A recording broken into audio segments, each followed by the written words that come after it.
মুসলমান হয়ে চলতে পারে, মা বোনেরা যারা চলতে পারে, হাটরার মানুষগুলি, রায়ঘাটি ইউনিয়নের মানুষগুলি কোরআন এবং হাদিসের অনুশাসন মেনে চলতে পারে, সেই রকম আলোচনা রাখার জন্য, কোরআন এবং হাদিস আলো রাখার জন্য আমি প্রধান আলোচক, প্রধান বক্তা, প্রধান মুফাসসিরকে তার আলোচনা রাখার জন্য সবিনয় অনুরোধ রাখছি। তাকে তার মূল্যবান কোরআন এবং হাদিস থেকে মূল্যবান আলোচনা রাখার জন্য সবিনয় অনুরোধ রাখছি।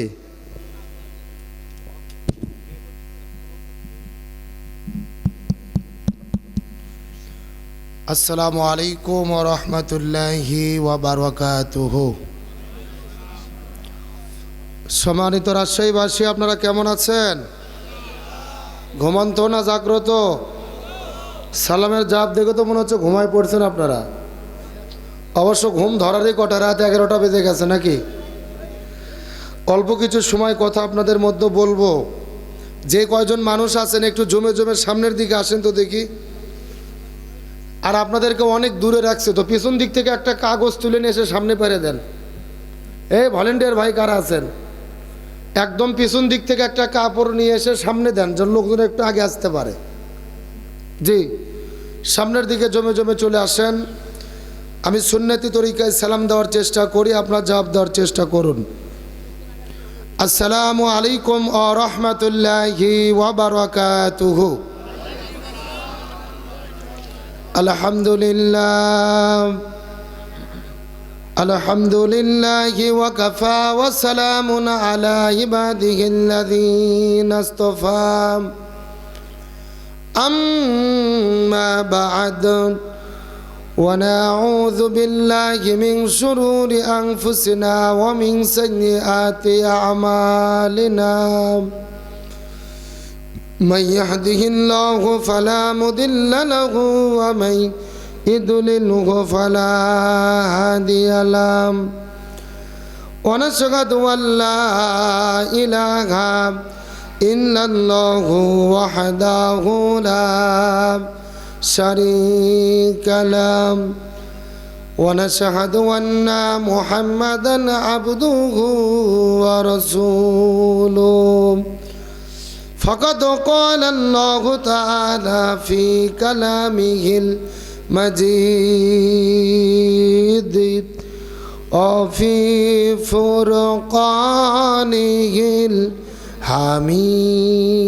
الحميد. জবান খুলে সকলে পড়ি আউযু বিল্লাহি মিনাশ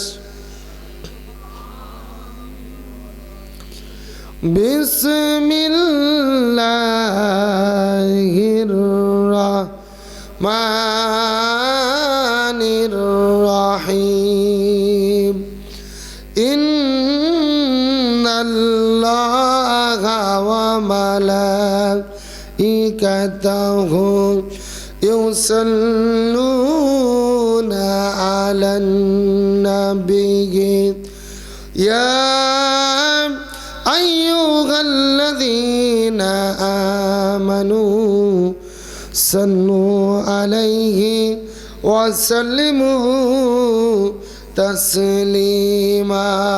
সবাই দরুদ ইব্রাহিম পড়ি। আল্লাহুম্মা সাল্লি আলা মুহাম্মাদ ওয়া আলা আলি মুহাম্মাদ কামা সাল্লাইতা আলা ইব্রাহিম وعلى آل إبراهيم إنك حميد مجيد. اللهم بارك على محمد وعلى آل محمد كما باركت على إبراهيم وعلى آل إبراهيم إنك حميد مجيد. সাইদ ভাইয়ের মা, মুগ্ধ ভাইয়ের মা, মালিক ভাইয়ের মা, রোহানি ভাইয়ের মা,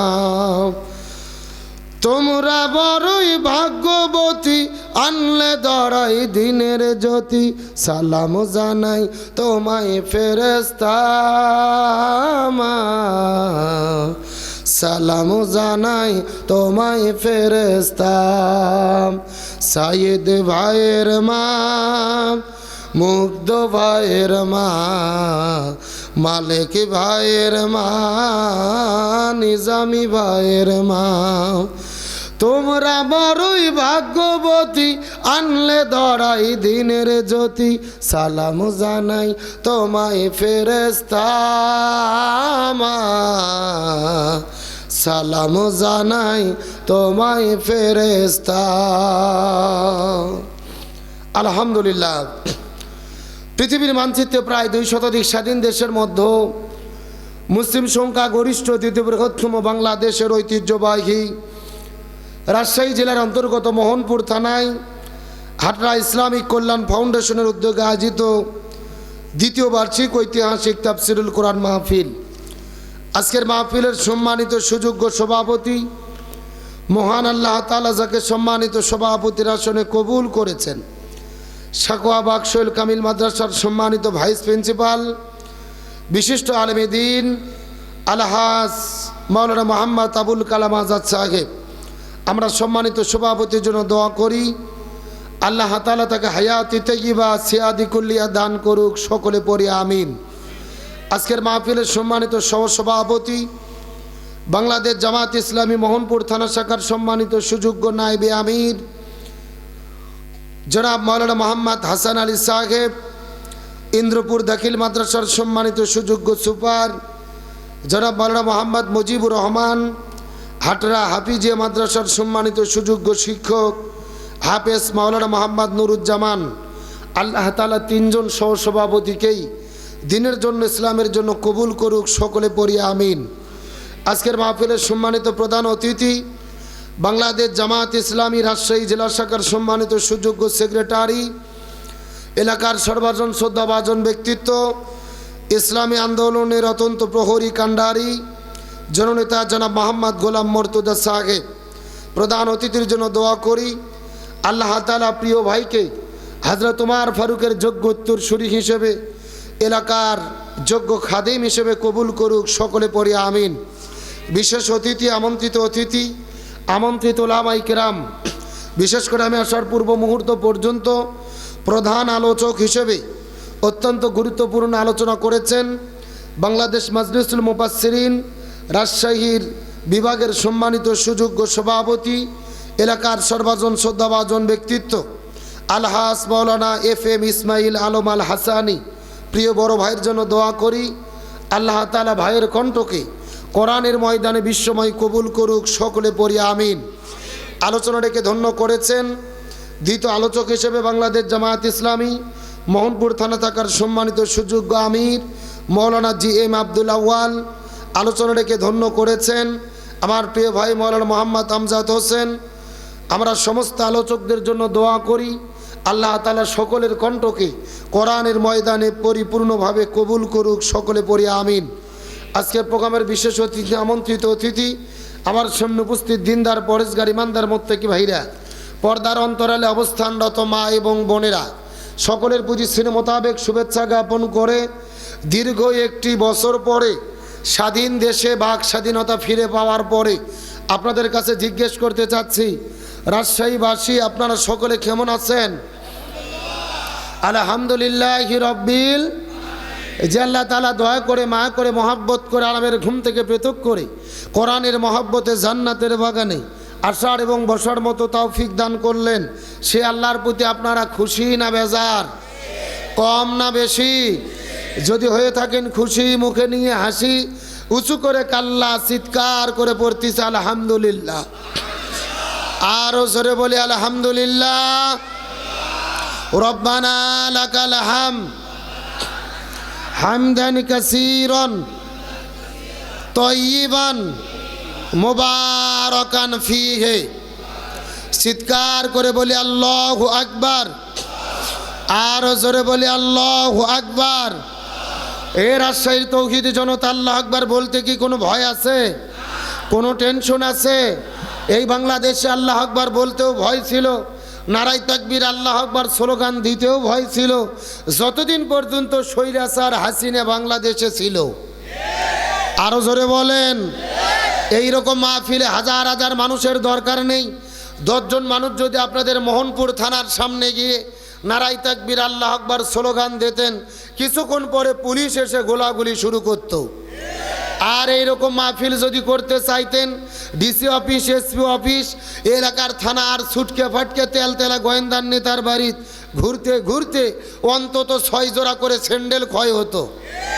তারপরও দেখা গেছে এক নেতার নাম পোস্টারে দিলে আর এক নেতার মন খারাপ, আর এক নেতার নাম পোস্টারে দিলে আর এক নেতার মন খারাপ। ওদের নিজেদের মধ্যে কুকুরের মতো কামড়া কামড়ির কারণে হাজারো কোরআনের মাহফিল বাংলাদেশে বন্ধ হয়েছে। যে আল্লাহ তাআলা নতুন স্বাধীন একটি দেশ আমাদেরকে দান করলেন, আমরা খুশি না বেজার? চিৎকার করে বলেন তো দিক আল্লাহু আকবার। ওই স্বৈরাচার ভারত থেকে বাংলাদেশে এসেছিলেন, ভারতের এজেন্ট হয়ে মূলত বাংলাদেশ থেকে ইসলাম এবং মুসলমানদেরকে শেষ করে দেওয়ার জন্য। তার ধারাবাহিকতায় গত 16 বছরে আমরা দেখেছি বাংলাদেশের শিক্ষা ব্যবস্থার মধ্য থেকে কোরআন হাদিসের শিক্ষাকে কেটে দিয়ে তারা ঢুকিয়ে দিয়েছে বান্দরের শিক্ষা। হাজার হাজার আলেমদেরকে জেলের মধ্যে বন্দি করেছে, দাড়ি টুপিওয়ালাদেরকে গ্রেপ্তার করে জঙ্গিবাদের নাটক করেছে। এমনকি যখন তাদের ক্ষমতার চেয়ের নরভর হয়ে গেল, তারা ভারতের ইশারায় চিন্তা করে দেখেছিল এই বাংলাদেশের সবচাইতে শক্তিশালী ইসলামী দল হলো বাংলাদেশ জামাত ইসলামী। এই জন্য তারা 1 তারিখে জামাত ইসলামকে নিষিদ্ধ করলো, আর 5 তারিখে ছিঁড়ে জুতো ছিঁড়ে শাড়ি পরে মামু বাড়ি দিল্লি পালাতে বাধ্য হলো। জোরে বলেন, এগুলো কার খেলা? ওই যে স্বৈরাচার পালিয়ে গেছে হেলিকপ্টারে চড়ে, 10 সেকেন্ডের একটা ভিডিও আছে, আপনারা টেলিভিশনে দেখেছেন না? ওই ভিডিও দেখে মনে হচ্ছে উনি 16 বছরের প্রধানমন্ত্রী হাসিনা না, আপনাদের রাজশাহীর কাজের মেয়ে সকিনে। এ কথা কন না গা, মানে ওর শাড়ির কুচিও ঠিক নাই, আসলেও ঠিক নাই। তার মানে বোঝা যায় উনি পালানোর আগে মনোযোগ দিয়ে শাড়িটাও পরতে পারেনি। গণভবনের মধ্যে গরুর গোস্ত ভুনো করছে, ইলিশ মাছ রান্না করেছে, 14 প্রকারের তরকারি, গরম ভাত। আল্লাহর কি খেলা? আল্লাহ খাবার পর্যন্ত টাইম দেয়নি। এ জোরে বলেন, এগুলো কার খেলা? আল্লাহ তাআলা বলেন অমাকারু অমাকার আল্লাহ আল্লাহু খায়রুল মাকিরিন। তারাও ষড়যন্ত্র করে, আল্লাহ কৌশল অবলম্বন করে, কার কৌশল বিজয়ী হয়? আল্লাহ বলছেন ইয়াকিদুনা কায়দা ওয়া আকিদু কায়দা। তারাও কায়দা কৌশল করে, আল্লাহরও কিছু কায়দা কৌশল আছে না নাই? ওই স্বৈরাচার ভারতে যাওয়ার পরে আমেরিকা যেতে চেয়েছে, ভিসা পায় নাই। লন্ডনে যেতে চেয়েছে, ভিসা পায় নাই। কানাডায় যেতে চেয়েছে, ভিসা পায় নাই। কোরআনের পাখি আল্লামা সাইদি বলেছিল এমন একটা সময় আসবে এই স্বৈরাচাররা পালানোর জন্য ইঁদুরের গর্ত খুঁজে পাবে না। ওই আল্লামা সাইদি যেই বক্তব্য দিয়ে বিদায় নিয়ে চলে গেছেন, আজকে স্বৈরাচারদের সঙ্গে তার বক্তব্য 100% মিলে গেছে। কিন্তু একটা কথা মনের মধ্যে আমি কষ্ট নিয়ে আপনাদের মধ্যে বলতে চাই, আজকে জাতি হিসেবে আমরা বড়ই অকৃতজ্ঞ। যেই ছাত্র জনতার ওসিলায় আমরা স্বাধীনতা পেলাম, যেই ছাত্র জনতা রাজপথে নেমে জীবনকে উৎসর্গ করে দিয়ে নতুন এক স্বাধীনতা আমাদেরকে দান করলো, আজকে আমরা নিজেদের স্বার্থ রক্ষার জন্য তাদেরকেও আঘাত করতে আমরা ছাড় দিচ্ছি না। গতকালকে আমরা দেখেছি ঢাকা বিশ্ববিদ্যালয়ে এই 24-এর গণ অভ্যুত্থানের কুতো ভাই বীর সেনানী, বীর সিপাহসালা, আমাদের প্রিয় ভাই হাসনাত আব্দুল্লাহ, যাদের সেনাপতিত্বের দায়িত্বের কারণে, যাদের অকুত ভয় দায়িত্ব পালনের কারণে নতুন করে স্বাধীনতা পেলাম, ওই হাসনাত আব্দুল্লাহর গায়ে হাত ওঠানো হয়েছে, তাদেরকে আঘাত করা হয়েছে। অপরাধ কি? ঢাকা বিশ্ববিদ্যালয় এবং ঢাকা 7 কলেজের ছাত্রদের মধ্যে সংঘর্ষ চলছিল। হাসনাত আব্দুল্লাহ গিয়েছিল তাদের মধ্যে মীমাংসা করতে, আপোষ করতে, সমস্যার সমাধান করতে। এই সুযোগে তার গায়ে যারা হাত তুলেছে এরা আর যাই হোক, এরা কখনো কৃতজ্ঞ জাতি হতে পারে না। এই যে 6 মাস আগে আমরা ছিলাম পরাধীন, স্বাধীনভাবে আমরা কথা বলতে পারতাম না, যাদের ওসিলায়, যাদের জীবন উৎসর্গের বিনিময়ে নতুন এক স্বাধীনতা পেলাম, আজকে তাদেরকে আমরা আমাদের দলের স্বার্থ রক্ষার জন্য আমাদের প্রতিপক্ষ বানিয়ে ফেলেছি।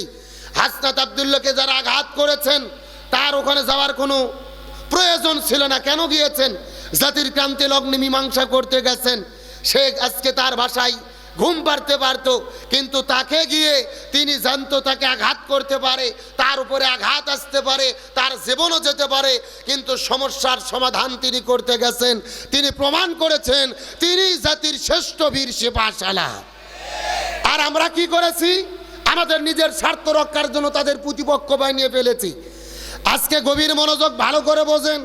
বাংলাদেশে যত রাজনৈতিক দল আছে, পরিষ্কার করে বলি, 24-এর স্বাধীনতা যদি আমরা না পাইতাম, ওই বিএনপির সভানেত্রী দলনেত্রী বেগম খালেদা জিয়া মুক্ত হয়ে চিকিৎসা নিতে যেতে পারতো না। যদি 24-এ স্বাধীন না হইতে পারতাম, জামাত প্রকাশ্যে সমাবেশ করতে পারতো না। যদি 24-এর স্বাধীনতা না আসতো, আমরাও কোরআনের মাহফিলে স্বাধীনভাবে কোরআনের কথা বলতে পারতাম না। আজকে 6 মাস না গেতে আমরা সেটা ভুলে গেছি। আজকে ছাত্রদের শত্রু বানিয়ে ফেলেছি, তাদের বিরুদ্ধে বক্তব্য দিচ্ছি, তাদের প্রতিপক্ষ বানিয়ে ফেলেছি।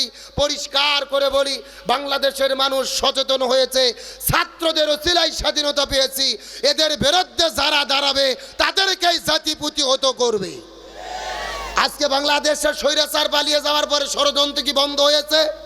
ওই ভারত থেকে ষড়যন্ত্র। ভারত আমাদের দেশের পতাকায় আগুন লাগিয়ে দিলেন, সীমান্তে হামলা করলেন, দূতাবাসে হামলা করলেন। ওরা কি বললেন? আমরা বাংলাদেশে পিএস দেব না, আলু দেব না। আমরা বলেছিলাম তোমাদের পিএস আর আলু আমরা খাবো না।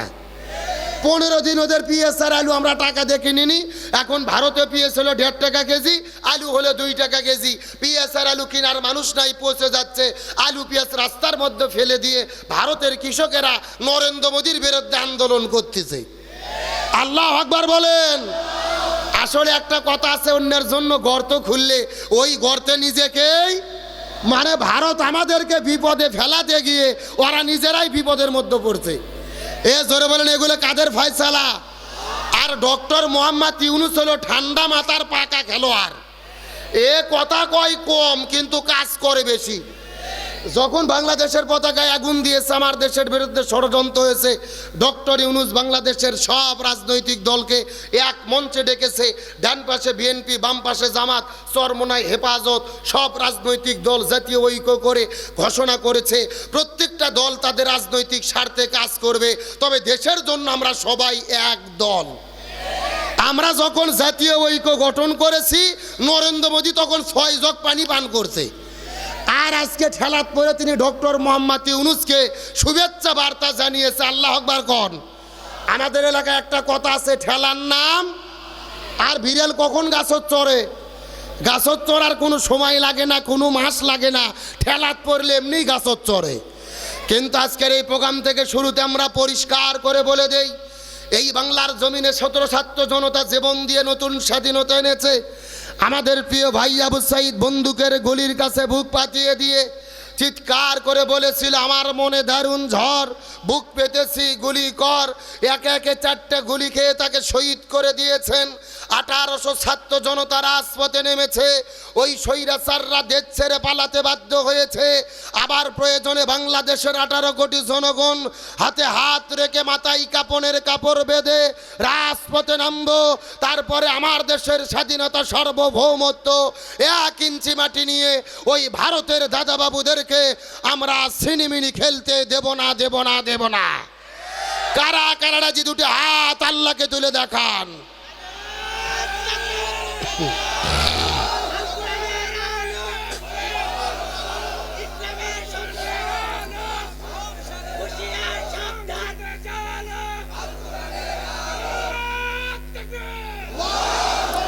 আমরা পরিষ্কার করে বলি, 24-এ নতুন করে বাংলাদেশ স্বাধীন হয়েছে। ওই ভারতের কোনো তাবেদারি আর বাংলার জমিনে চলতে দেওয়া হবে না। বরং যারাই ভারতের দালালি করবে আমরা তাদেরকে বয়কট করতে বাধ্য হব। আসেন ভূমিকার আলোচনা শেষ, ডাইরেক্ট আলোচনা। আমরা বাংলাদেশে শান্তি চাই কি চাই না? আজকের আলোচনার বিষয় হলো বর্তমান প্রেক্ষাপটে বাংলাদেশের শান্তি প্রতিষ্ঠায় আমাদের করণীয় কি, জানার দরকার আছে না নাই? আরে ভাই, বাঘের কিচ্ছা, হরিণের কিচ্ছা জীবনে বহু শুনছেন, ওইগুলো বাদ দেন। বর্তমানে বাংলাদেশের শান্তি প্রতিষ্ঠায় আমাদের করণীয় কি, এটাই জানা হলো বর্তমানে সবচাইতে বেশি জরুরি। গভীর মনোযোগ লক্ষ্য করুন। তার কারণ বাংলাদেশে 1947 সালে ভারত, বাংলাদেশ, পাকিস্তান, ব্রিটিশের কাছ থেকে আমরা স্বাধীনতা অর্জন করেছিলাম শান্তি পাওয়ার জন্য। দুর্ভাগ্যজনক হলেও সত্য, আমরা শান্তি পাইনি, যার ফলশ্রুতিতে 1971 সালে বাংলাদেশ আবারও স্বাধীন হলো। শান্তি পাওয়ার জন্য আমরা শান্তি পেলাম না। 24-এ আবারও গণ অভ্যুত্থান হলো, শান্তি পাওয়ার জন্য আমরা কি শান্তি পাচ্ছি? তাহলে কি করলে শান্তি পাওয়া যাবে এটা আমাদের জানার দরকার আছে না নাই? আল্লাহ মনোযোগ দিয়ে আলোচনা শোনার তৌফিক দান করুক, বলেন আমিন। আমার প্রিয় বন্ধুগণ, মুসলমান ভাইরা, গভীর মনোযোগ। এই জমিনের মধ্যে আমার নবীজি শান্তি কায়েম করার জন্য 17 বছর বয়সের ভেতরে এই জমিনের মধ্যে শান্তি কায়েম করার জন্য একটা দল গঠন করেছিলেন, যেই দলের নাম হলেন হিলফুল ফুজুল। কি নাম বললাম? এ রাজশাহীর মুসলমান গভীর মনোযোগ লক্ষ্য করুন। আমার নবীজি 17 বছর বয়সের ভেতরে এই জমিনের মধ্যে শান্তি কায়েম করার জন্য একটা দল গঠন করলেন। 17 বছর থেকে শুরু করে 40 বছর পর্যন্ত নবীজি 23 বছর ধরে চেষ্টা করলেন জমিনের মধ্যে শান্তি কায়েম করার জন্য। কিন্তু দুর্ভাগ্যজনক ব্যাপার হলেও সত্য, নবীজি 23 বছর ধরে এই জমিনের ভেতরে শান্তি কায়েম করতে পারলো। এ রাজশাহীর মুসলমান গভীর মনোযোগ লক্ষ্য করুন। আমাদের নবীজি 23 বছর ধরে চেষ্টা করেছে, কিন্তু জমিনের ভেতরে শান্তি কায়েম করতে পারল না। নবীজির বয়স যখন 40 বছর হয়ে গেল, আল্লাহ নবীজির ওপরে যখন কোরআন নাজিল করলেন, আমার নবীজি কোরআনের দাওয়াত দেওয়া শুরু করলেন। এই কোরআনের দাওয়াত যখন জমিনে ছড়ে পড়লেন, আমার নবীজি যখন কোরআন দিয়ে জমিনের মধ্যে একটা রাষ্ট্র গঠন করলো, ওই জমিনের মধ্যে শান্তি কায়েম হয়ে গেল। 40 বছর থেকে শুরু করে 63 পর্যন্ত নবীজি 23 বছর ধরে চেষ্টা করলেন, এই জমিনের মধ্যে শান্তি কায়েম হয়ে গেল। নবীজির জীবনটা 2 ভাগে ভাগ করার চেষ্টা করেন। 17 বছর থেকে শুরু করে 40, এই 23 বছর, আর 40 থেকে শুরু করে 63, এই 23 বছর। নবুয়ত পাওয়ার আগের হলো 23 বছর, আর পরের হলো 23 বছর। আগের 23 বছরে নবী শান্তি কায়েম করতে পারল না, পরের 23 বছরে নবীজি কেন শান্তি কায়েম করতে পারলো?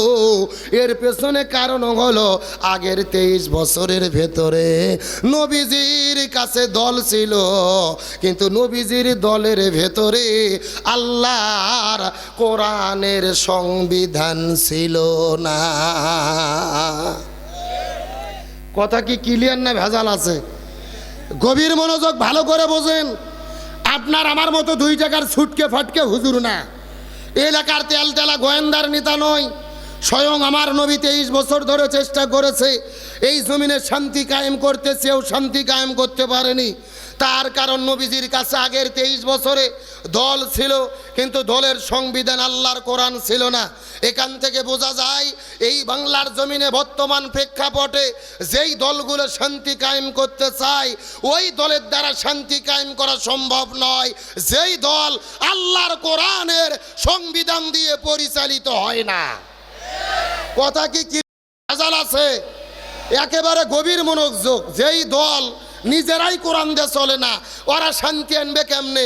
ওদের নিজেদের মধ্যেই তো মারামারি করে, দলাদলি করে কুপকাত। এ কথা কন না কে?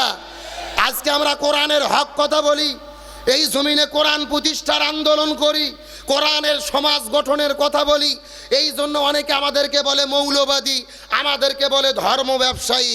এদেরকে পরিষ্কার করে বলি, আমরা ধর্ম ব্যবসায়ী নয়। যারা নির্বাচনের আগে মাথায় টুপি দিয়ে ইসলামী দলগুলোকে কাছে ভিড়ানোর চেষ্টা করে, তারাই হলো সবচাইতে বড় ধর্ম ব্যবসায়ী। এ কথা কন না গা? বড় তার কয়েকদিন হলে বক্তব্য দেখেছেন না? বলে কোরআনের সঙ্গে রাজনীতির কোনো সম্পর্ক নাই। আবার আজকে উনি মাথার মধ্যে টুপি দিয়ে চরমনের পীরের কাছে গেছে, বলতেছে আমরা মিলেমিশে থাকতে চাই, একসঙ্গে কাজ করতে চাই। একবার উনি বললেন কোরআনের সঙ্গে রাজনীতির কোনো সম্পর্ক নাই। আবার যারা কোরআনের রাষ্ট্র গঠনের রাজনীতি করে তাদের কাছে মাথার টুপি দিয়ে যায়। তার মানে বোঝা যায় যারা কোরআন প্রতিষ্ঠার আন্দোলন করে এরা ধর্ম ব্যবসায়ী না। যারা নির্বাচনের আগে ভোট জোগানোর জন্য মাথায় টুপি দেয়, কথায় কথায় আলহামদুলিল্লাহ, সুবহানাল্লাহ, ইনশাআল্লাহ বলে, আর যখন ক্ষমতা পাইয়া যায় তখন বলে হুজুররা হলো মৌলবাদী, আর কোরআনের সঙ্গে রাজনীতির সম্পর্ক নাই, এরাই হলো বড় ধর্ম ব্যবসায়ী।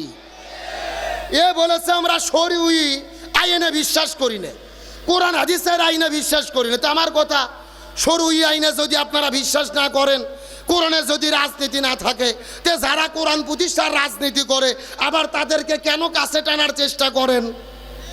কথা কন না গা?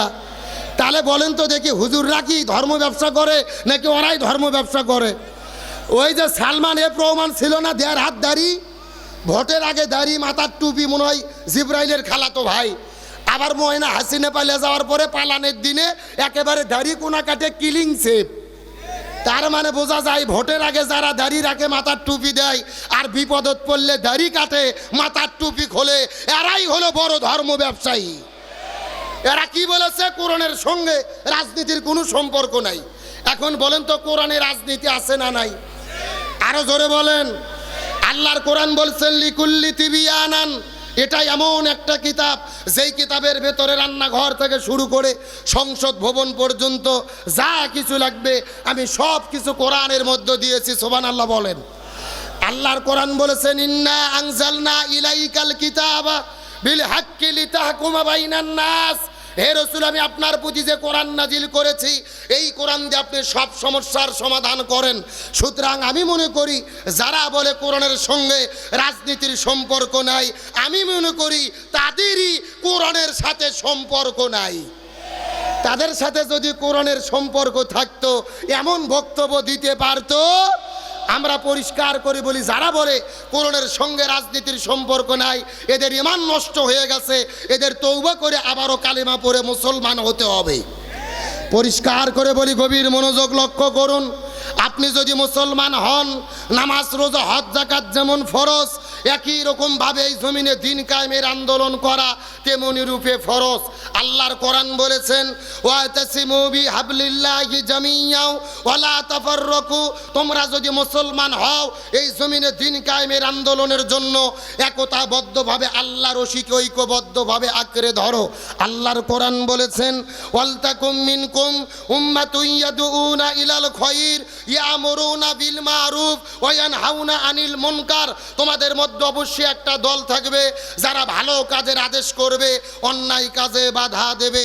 আল্লাহর কোরআন বলেছেন আল্লাযীনা ইম্মাক্কান্নাহুম ফিল আরদি আকামুস সালাহ ওয়া আতাউজ যাকাত ওয়া আমারু বিল মারুফ ওয়া নাহাউ আনিল মুনকার। কোন মুসলমান দল যদি ক্ষমতায় যায়, ক্ষমতায় যাওয়ার পরে চারটে কর্মসূচি বাস্তবায়ন করবে। 1 নম্বর নামাজ বাধ্যতামূলক করবে, 2 নম্বর যাকাত ভিত্তিক অর্থনীতি কায়েম করবে, 3 নম্বর ভালো কাজ চালু করবে, 4 নম্বর মন্দ কাজ বন্ধ করবে। ক্ষমতায় যাওয়ার পরে এই 4 কর্মসূচি যারা বাস্তবায়নের ঘোষণা দেবে, মুসলমান হিসেবে এদের পক্ষেই আমাদের থাকতে হবে। বক্তব্য কি আব্দুল সালাম যুক্তিবাদী না আল্লাহর? সূরা হজ আয়াত নম্বর 41। জোরে বলেন কয় 40? তাহলে জোরে বলেন, দল যদি করাই লাগে কিসের দল করব? রাজনীতি যদি করাই লাগে কিসের রাজনীতি করব? তার কারণ আল্লাহর কোরআন বলেছেন ওমাইয়াবতাগি গায়রাল ইসলামি দীনান ফালা ইউকবালা মিনহু ওয়া হুয়া ফিল আখিরাতি মিনাল খাসিরিন। আল্লাহ বলেন কোরআন বাদ দিয়ে যদি কেউ ব্যবসা করে, ওই ব্যবসা আল্লাহর দরবারে কবুল হবে না। কোরআন বাদ দিয়ে যদি কেউ বিয়ে করে, ওই বিয়ে আল্লাহর দরবারে কবুল হবে না। কোরআন বাদ দিয়ে যদি কেউ রাজনীতি করে, ওই রাজনীতিও আল্লাহর দরবারে কবুল হবে না। তাহলে জোরে বলেন, কোরআনের মধ্যেই আছে আসল রাজনীতি, আর বাংলাদেশে যত রাজনীতি চলে ওগুলো রাজনীতি না, ওগুলো হলো পেট নীতি আর দুর্নীতি। তাহলে জোরে বলেন, শান্তির জন্য কি লাগবে? আরো জোরে বলেন। এই জন্য আল্লাহ সুবহানাহু ওয়া তাআলা বলেন ওয়ামান আরাদা আন যিকরি ফাইন্না লাহু মাঈশাতান দঙ্কা ওয়া নাহশুরুহু ইয়াউমাল কিয়ামাতি আ'মা। আর জোরে বলেন আল্লাহু আকবার। সূরা তোহা 16 নম্বর পারার 19 নম্বর পৃষ্ঠার 13 নম্বর লাইন 124 নম্বর আয়াতে কারিমা। তাফসীর ইবনে কাসিরের মধ্য থেকে বলতেছি, আল্লাহ রাব্বুল আলামিন বলে, হে পৃথিবীর মানুষেরা, এই জমিনের মধ্যে যদি তোমরা শান্তি কায়েম করতে চাও, ব্যক্তি, পরিবার, সমাজ, রাষ্ট্র, রান্নাঘর থেকে শুরু করে সংসদ ভবন পর্যন্ত কোরআন বাদ্যা যদি কেউ জীবন পরিচালনা করে আর যদি জমিনের মধ্যে শান্তির জিকির করতে থাকে, এদের জীবনে কোনো শান্তি থাকবে না, বরং মাইশাতাং দঙ্কা, ওদের জীবনটা অশান্তিতে ভরে দেব। আর কিয়ামতের ময়দানে যারা কোরআন মেনে চলবে না তাদের দুই চোখকে বন্ধ করে আল্লাহ হাসরের ময়দানে তাদেরকে উত্তোলিত করবেন। নাউজুবিল্লাহ বলেন। যারা কোরআন মেনে চলবে না তাদের জীবনে অশান্তি দেবে কে? আর তাদের দুই চোখকে কানা করে বন্ধ করে হাসরে কে উঠাবে? তারা জোরে বলেন, শান্তির জন্য কি লাগবে? এই জন্য আল্লাহর কোরআন বলেছেন, ফামান তাবিয়া হুদায়া ফালা খাউফুন আলাইহিম ওয়ালা হুম ইয়াহজানুন। লক্ষ্য করেন, এই যে আপনারা লিখে দিয়েছেন আব্দুল সালাম যুক্তিবাদী, আমি যুক্তিতে কিছু কথা আপনাদেরকে বুঝাই। মনে করেন বাংলাদেশের ঢাকা শহরে বিশাল বড় একটা পানির ট্যাঙ্কি আছে। জোরখন কিসের ট্যাঙ্কি? ওই ট্যাঙ্কির মধ্যে থেকে পাইপ দিয়ে দিয়ে বাংলাদেশের 64টা জেলায় পানি সাপ্লাই দেওয়া হয়। কিন্তু এই ট্যাঙ্কির ভেতরে একটা মরা বিড়াল মরিয়ে পৌঁছে গন্ধ উঠে আসে। কথা কি বোঝা যায়? একটা পাইপ আস্তে আস্তে আস্তে আস্তে আপনাদের রাজশাহী এই হাটরা মোড়েও এসেছে।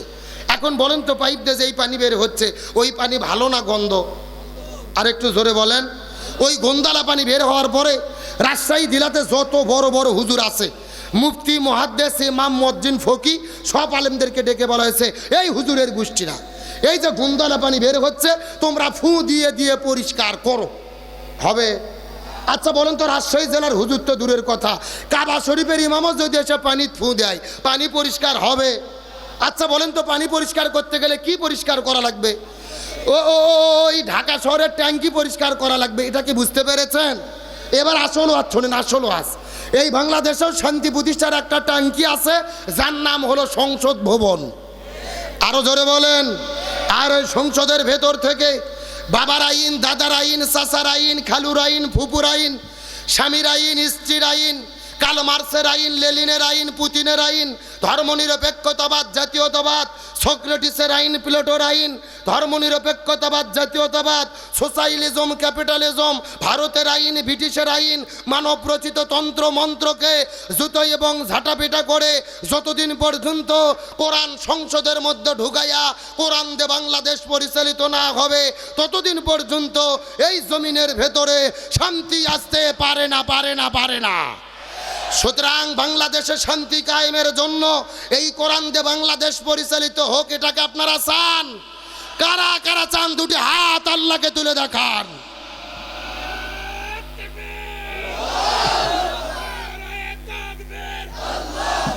একটু গরম পানি বলেন, গরম।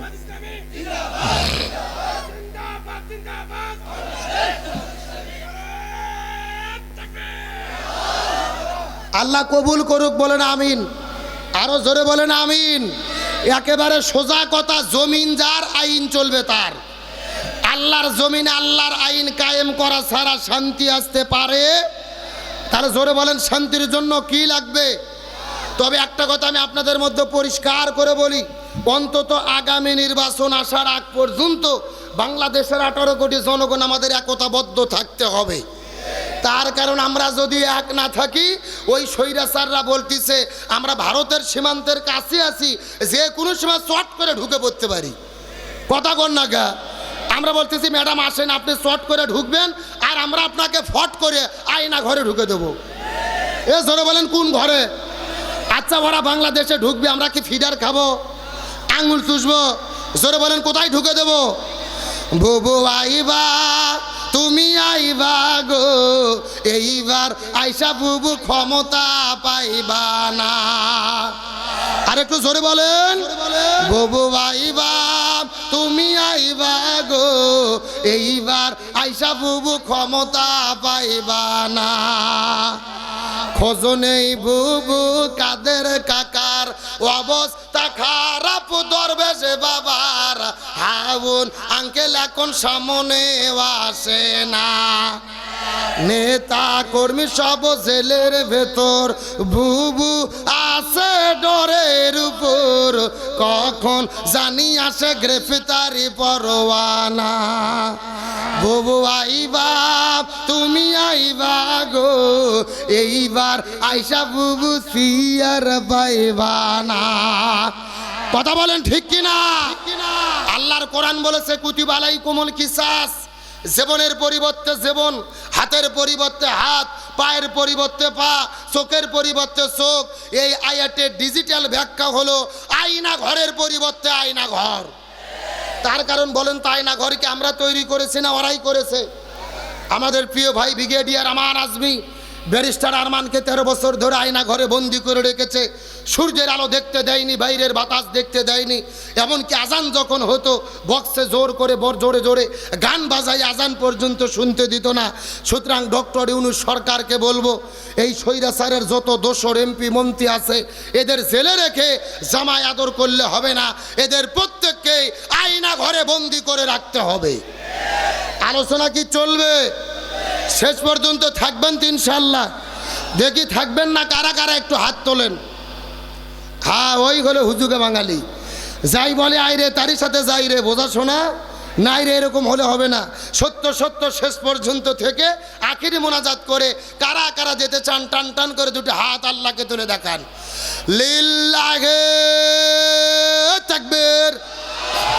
এ সাউন্ড হয়নি, হাত টান টান করে উঠান দেখি, সবাই উঠান। এই ছেলেই, এই মুরব্বি মুরব্বি, হ্যাঁ সবাই হাত উঠান দেখে, হ্যাঁ সবাই একটু গলা কাকার দান তো দেখে। হ্যাঁ, লিল্লাহে তাকবীর। আল কোরআনের আলো, আল হাদিসের আলো, দুনিয়ার মুসলিম ইসলামের শত্রুরা, কোরআন আছে যেখানে, হাদিস আছে যেখানে, লিল্লাহে তাকবীর। আলহামদুলিল্লাহ বলেন।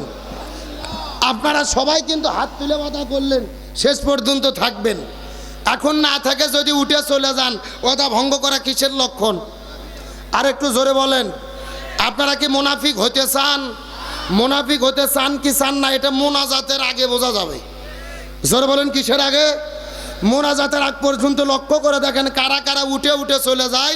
যারা যারা উঠে যাবে মনে করবেন ওই গ্রুপের লোক। আল্লাহ তাআলা শেষ পর্যন্ত থাকার তৌফিক দান করুক, বলেন আমিন। আরো জোরে বলেন আমিন। আপনাদের কি কষ্ট হচ্ছে? কই আমার গরম পানি কই? না, আমি তো চা চাইনি, চা কিনতে টাকা লাগে, পানির তো টাকা নাই। গরম পানি নিয়ে আসেন, দ্রুত গরম পানি লাগবে। বড় ভাই খাওয়া দাওয়া হয়েছে? আলহামদুলিল্লাহ। হাত আপনি না তুললেন সমস্যা নাই। শুনেন, এই যে বড় ভাই আমার বাম পাশে বসে আছেন, ইনি কিন্তু শুধু আপনাদের রাজশাহী না, আমাদের সারা বাংলাদেশের মধ্যে একজন পরিচিত মুখ। আলহামদুলিল্লাহ বলেন। আমাদের মাজলিসুল মুফাসসিরিনের এখন বর্তমানে বক্তাদের সবচেয়ে বড় সংগঠন, তার তিনি রাজশাহী বিভাগের সভাপতি। আলহামদুলিল্লাহ বলবেন না? রাজশাহী বিভাগে কয় জেলা? 8 জেলা। জোরে বলেন কয় জেলা? তার মানে বোঝা যাচ্ছে বক্তাদের 8 জেলার নেতাই নেই। কথা কি বোঝেন নাই? ইনি যে এতক্ষণ ধরে বসে আছে বড় ভাই, আলহামদুলিল্লাহ তার কাছে আমরা দোয়া চাই। আপনারাও দোয়া করবেন আল্লাহ যেন ভাইয়ের নেক হায়াত দান করে, বলেন আমিন। আসেন মূল আলোচনার দিকে প্রবেশ করি। আল্লাহ তাআলা আমাদেরকে সৃষ্টি করেছেন, আল্লাহর একটা লক্ষ্য উদ্দেশ্য আছে না নাই? আসেন, উদ্দেশ্য কি? আল্লাহ তাআলা বলেছেন ওমা খলাকতুল জিন্না ওয়াল ইনসা ইল্লা লিয়াবুদুন। আমি মানুষ এবং জিনকে সৃষ্টি করেছি আমার ইবাদত করার জন্য। সুবহানাল্লাহ বলেন। এখন আজকের আলোচনার মেইন টপিক হলো আল্লাহর কাছে সবচাইতে প্রিয় ইবাদত কোনটি, আল্লাহর কাছে সবচাইতে প্রিয় আমল কোনটি। তার কারণ রাজশাহী জেলার মানুষের ধারণা শুধু নামাজ পড়ার নাম ইবাদত, হজ করার নাম ইবাদত, জিকির করার নাম ইবাদত।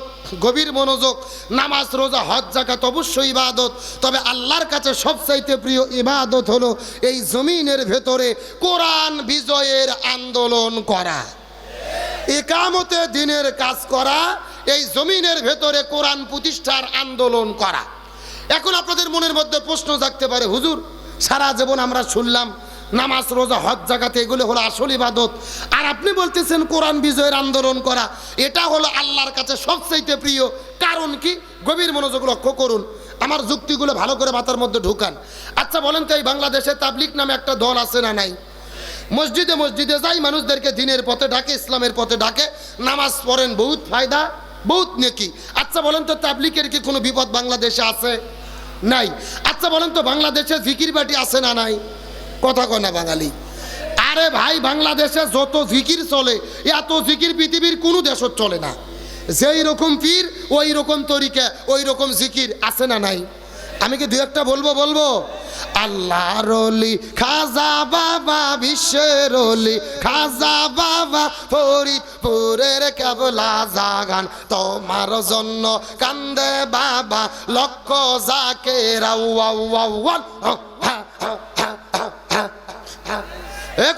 কথা কন। দুই কান্দর দুই ফেরেশতা আছে না নাই? দুই ফেরেশতা কলম বার করে শুধু দাঁত দিয়ে কামড়াচ্ছে। আল্লাহ বলছে, কে ফেরেশতা কলম তোমরা দাঁত দিয়ে কামড়াও কেন?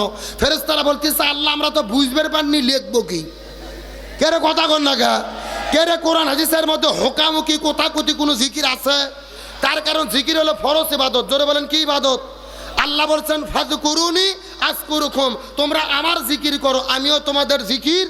তাহলে জিকির যদি ফরজ ইবাদত হয়, রসুলের তরিকাই করার দরকার আছে না নাই? রসুল বলেছেন জিকিরের সই শব্দ হলো 4টি। জোরে বলেন, কয়টি? 1 নম্বর সুবহানাল্লাহ, আলহামদুলিল্লাহ, লা ইলাহা ইল্লাল্লাহ, আল্লাহু আকবার। এই 4টা শব্দ ছাড়া সই কোনো জিকির। অথচ বাংলাদেশে জিকির চলে বসেন বইসে যান। এ কথা কর না গা।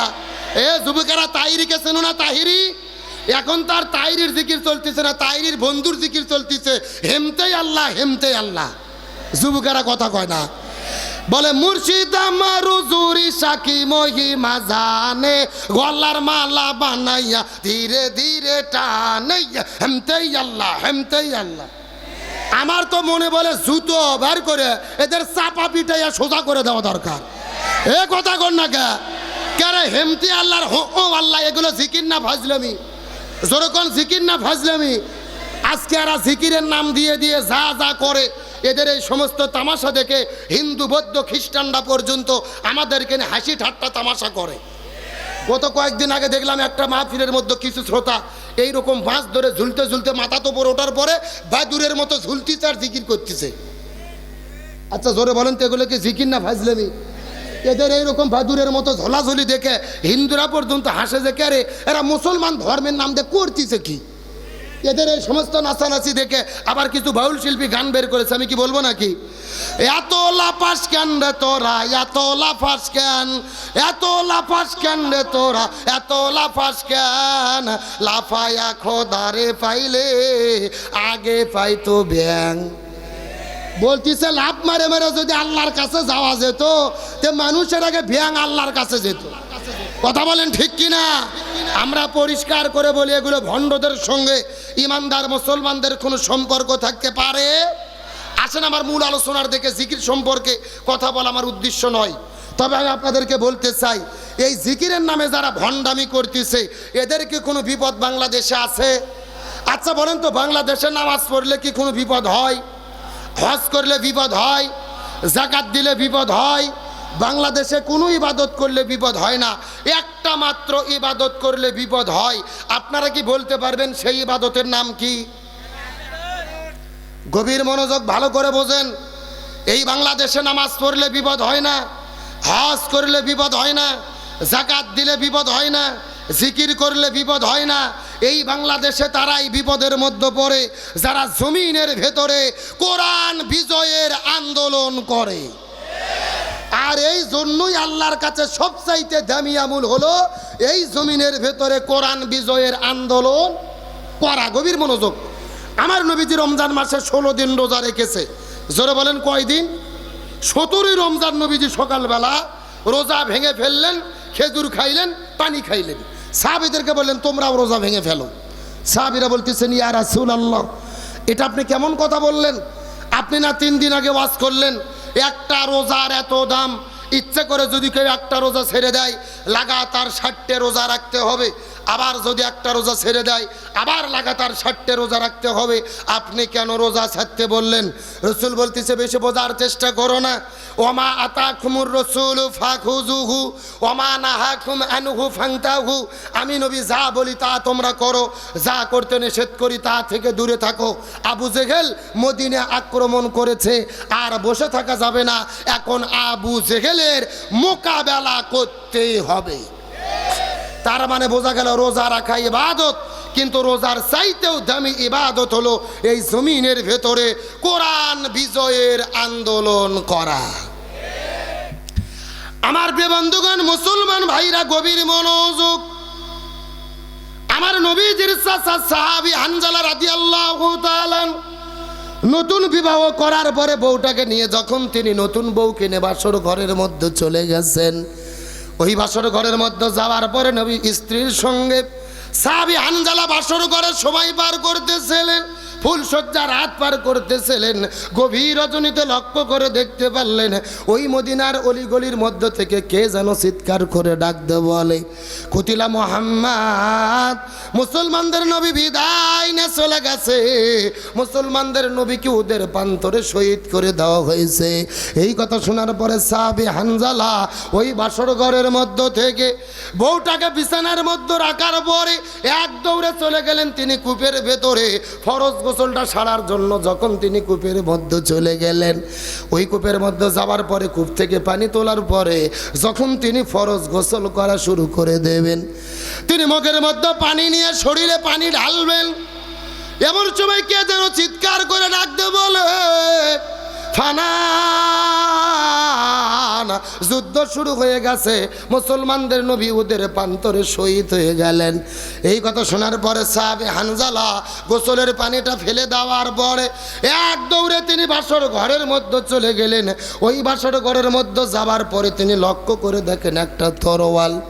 ওই তরোয়াল হাতের মধ্যে নিয়ে তিনি বাসর ঘরের মধ্য থেকে বের হবেন, এমন সময় পিছন দিক থেকে তার বিবি নতুন বউ তার হাতটা টেনে ধরে বলে, ওগো প্রাণের স্বামী, আপনি যুদ্ধ করতে যাবেন আমার কোনো আপত্তি নেই, আপনি ওদের ময়দানে যাবেন আমার কোনো আপত্তি নেই, কিন্তু আপনার তো ফরজ গোসল বাকি।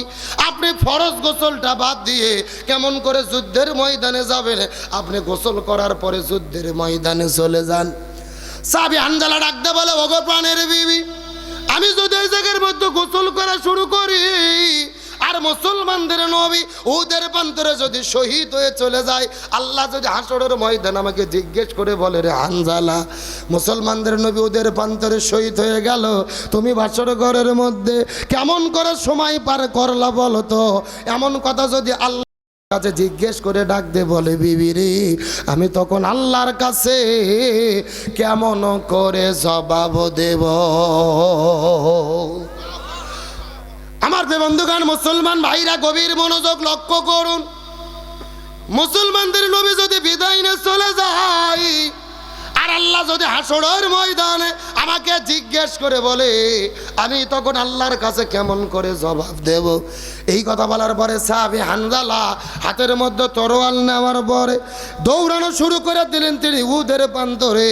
যাইতে যাইতে যাইতে যখন তিনি উহুদের প্রান্তরে চলে গেলেন, যাওয়ার পরে তিনি লক্ষ্য করে দেখে ওই উহুদের প্রান্তরে যুদ্ধ শুরু হয়ে গেছে। তিনিও যুদ্ধ করা শুরু করলেন। ফজর নামাজের আজানও হয়ে গেল, কিন্তু তিনি ফজরের নামাজটা পড়তে পারলেন না, যেহেতু তার ফরজ গোসল বাকি ছিল। একদিকে তার ফরজ গোসল বাকি, অন্যদিকে ফজর নামাজ কাজা হলো, জোহর নামাজ কাজা হলো, আসরের নামাজ কাজা হলো। এক নয়, দুই নয়, 3 ওয়াক্ত নামাজ কাজা করলেন। চিৎকার করে বলা যাবে কি কয় ওয়াক্ত? আরো জোরে বলেন। এ রাষ্ট্রের মুসলমান গভীর মনোযোগ লক্ষ্য করে বোঝার চেষ্টা করবেন। একদিকে তার ফরজ গোসল বাকি, আর একদিকে 3 ওয়াক্ত ফরজ নামাজ কাজা করলেন।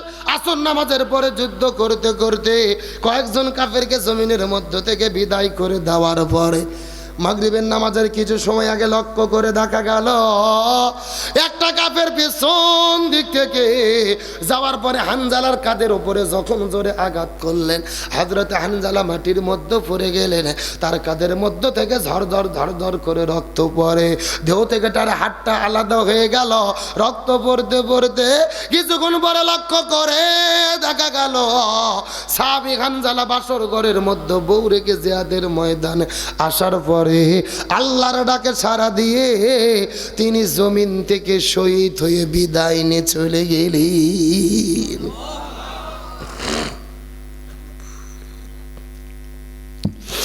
রাজশাহীর মুসলমান গভীর মনোযোগ লক্ষ্য করুন, উহুদের প্রান্তরে শুধু হানজালা নয়, নবীজির ৭০ জন সাহাবী উহুদের প্রান্তরে শহীদ হয়ে গেছেন।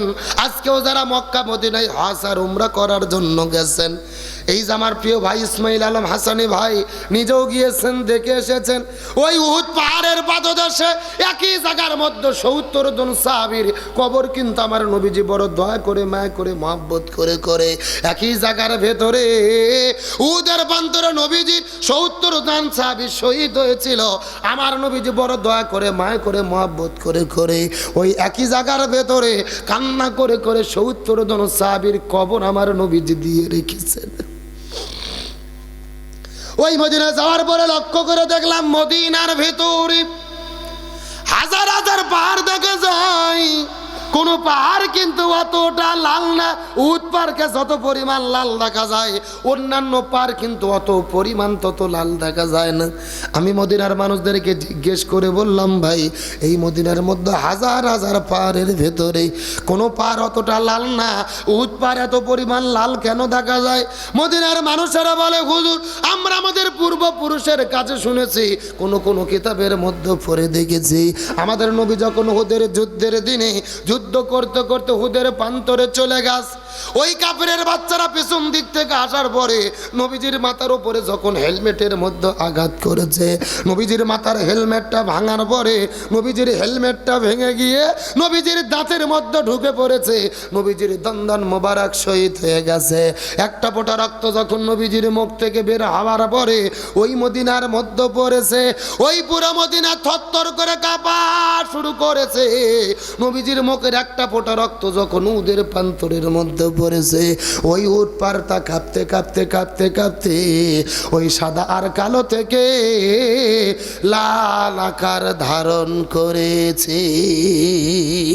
লিল্লাহি তাকবীর।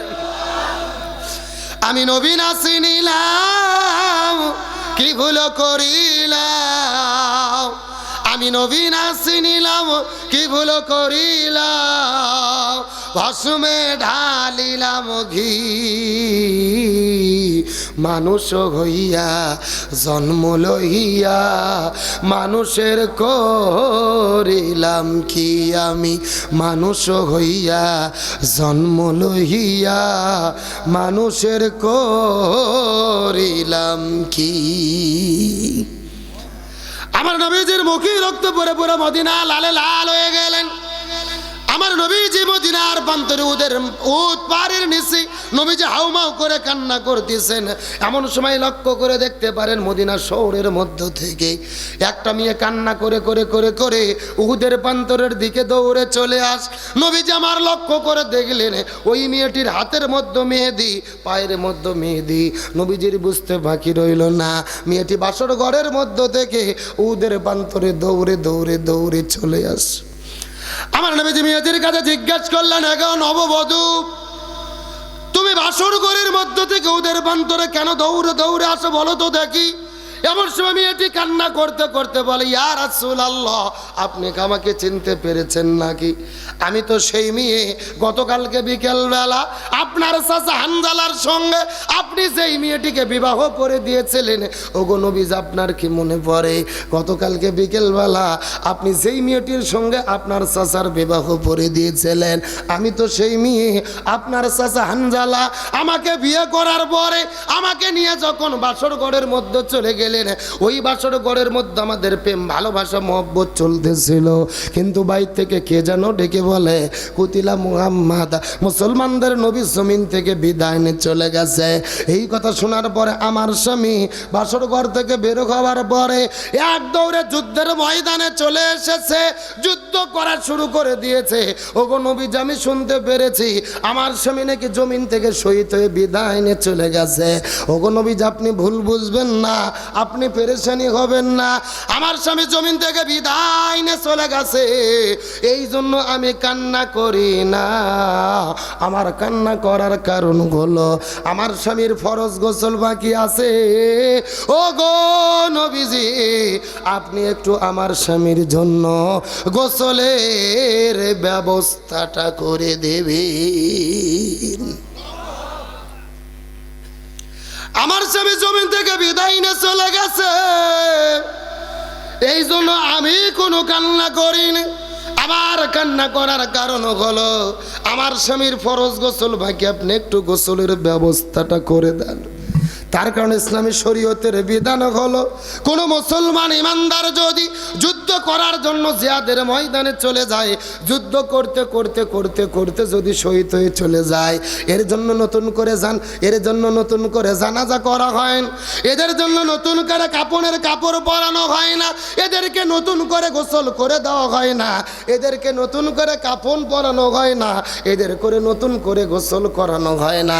তার কারণ আল্লাহ বলেছেন, ইয়া রাসূল আল্লাহ, ওই যুদ্ধের ময়দানে গিয়ে এই জমিনে দ্বীন কায়েমের আন্দোলন করতে গিয়ে যারা জীবন দিয়ে শহীদ হয়ে চলে যাবে, এদেরকে গোসল করানোর দরকার নাই, এদেরকে নতুন করে কাফনের কাপড় পরানোর দরকার নাই, রক্ত মাখা জামা নিয়ে এদেরকে কবরের মধ্যে দাফন করে দেবেন।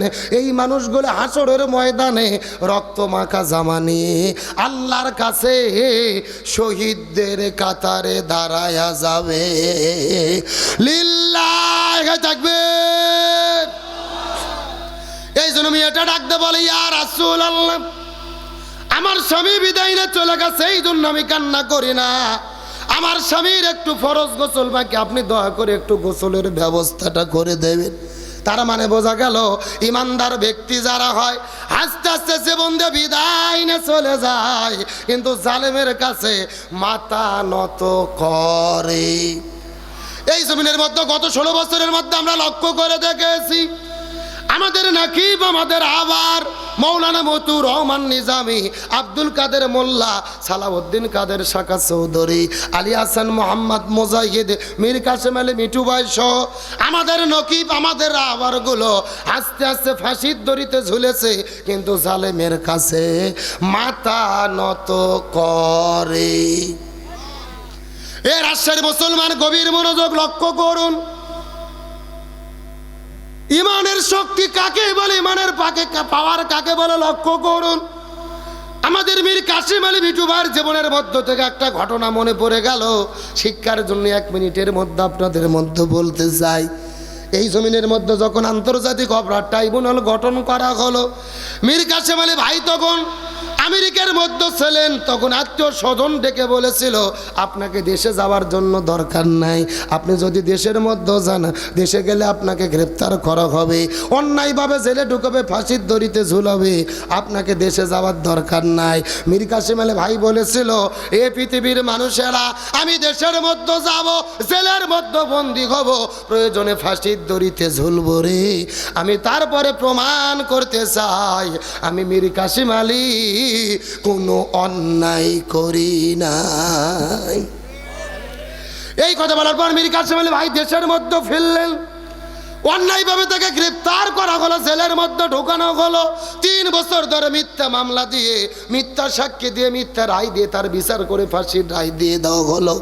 কিন্তু মীর কাসেম আলী ভাইকে যেদিনে ফাঁসির দড়িতে ঝুলাবে, এই দিনে ঘটে গেল আশ্চর্যজনক ঘটনা। ফাঁসি দেওয়ার 3 ঘন্টা আগে কয়েকজন জেলার বের হওয়ার পরে, কারা কর্তৃপক্ষ জেলার বের হওয়ার পরে মীর কাসেম আলী ভাইয়ের কাছে যাওয়ার পরে ডাক দিয়ে বলে, এ মীর কাসেম আলী ভাই, এখন থেকে 3 ঘন্টা পরে আপনাকে ফাঁসির দড়িতে ঝুলানো হবে, আপনি প্রস্তুতি গ্রহণ করেন।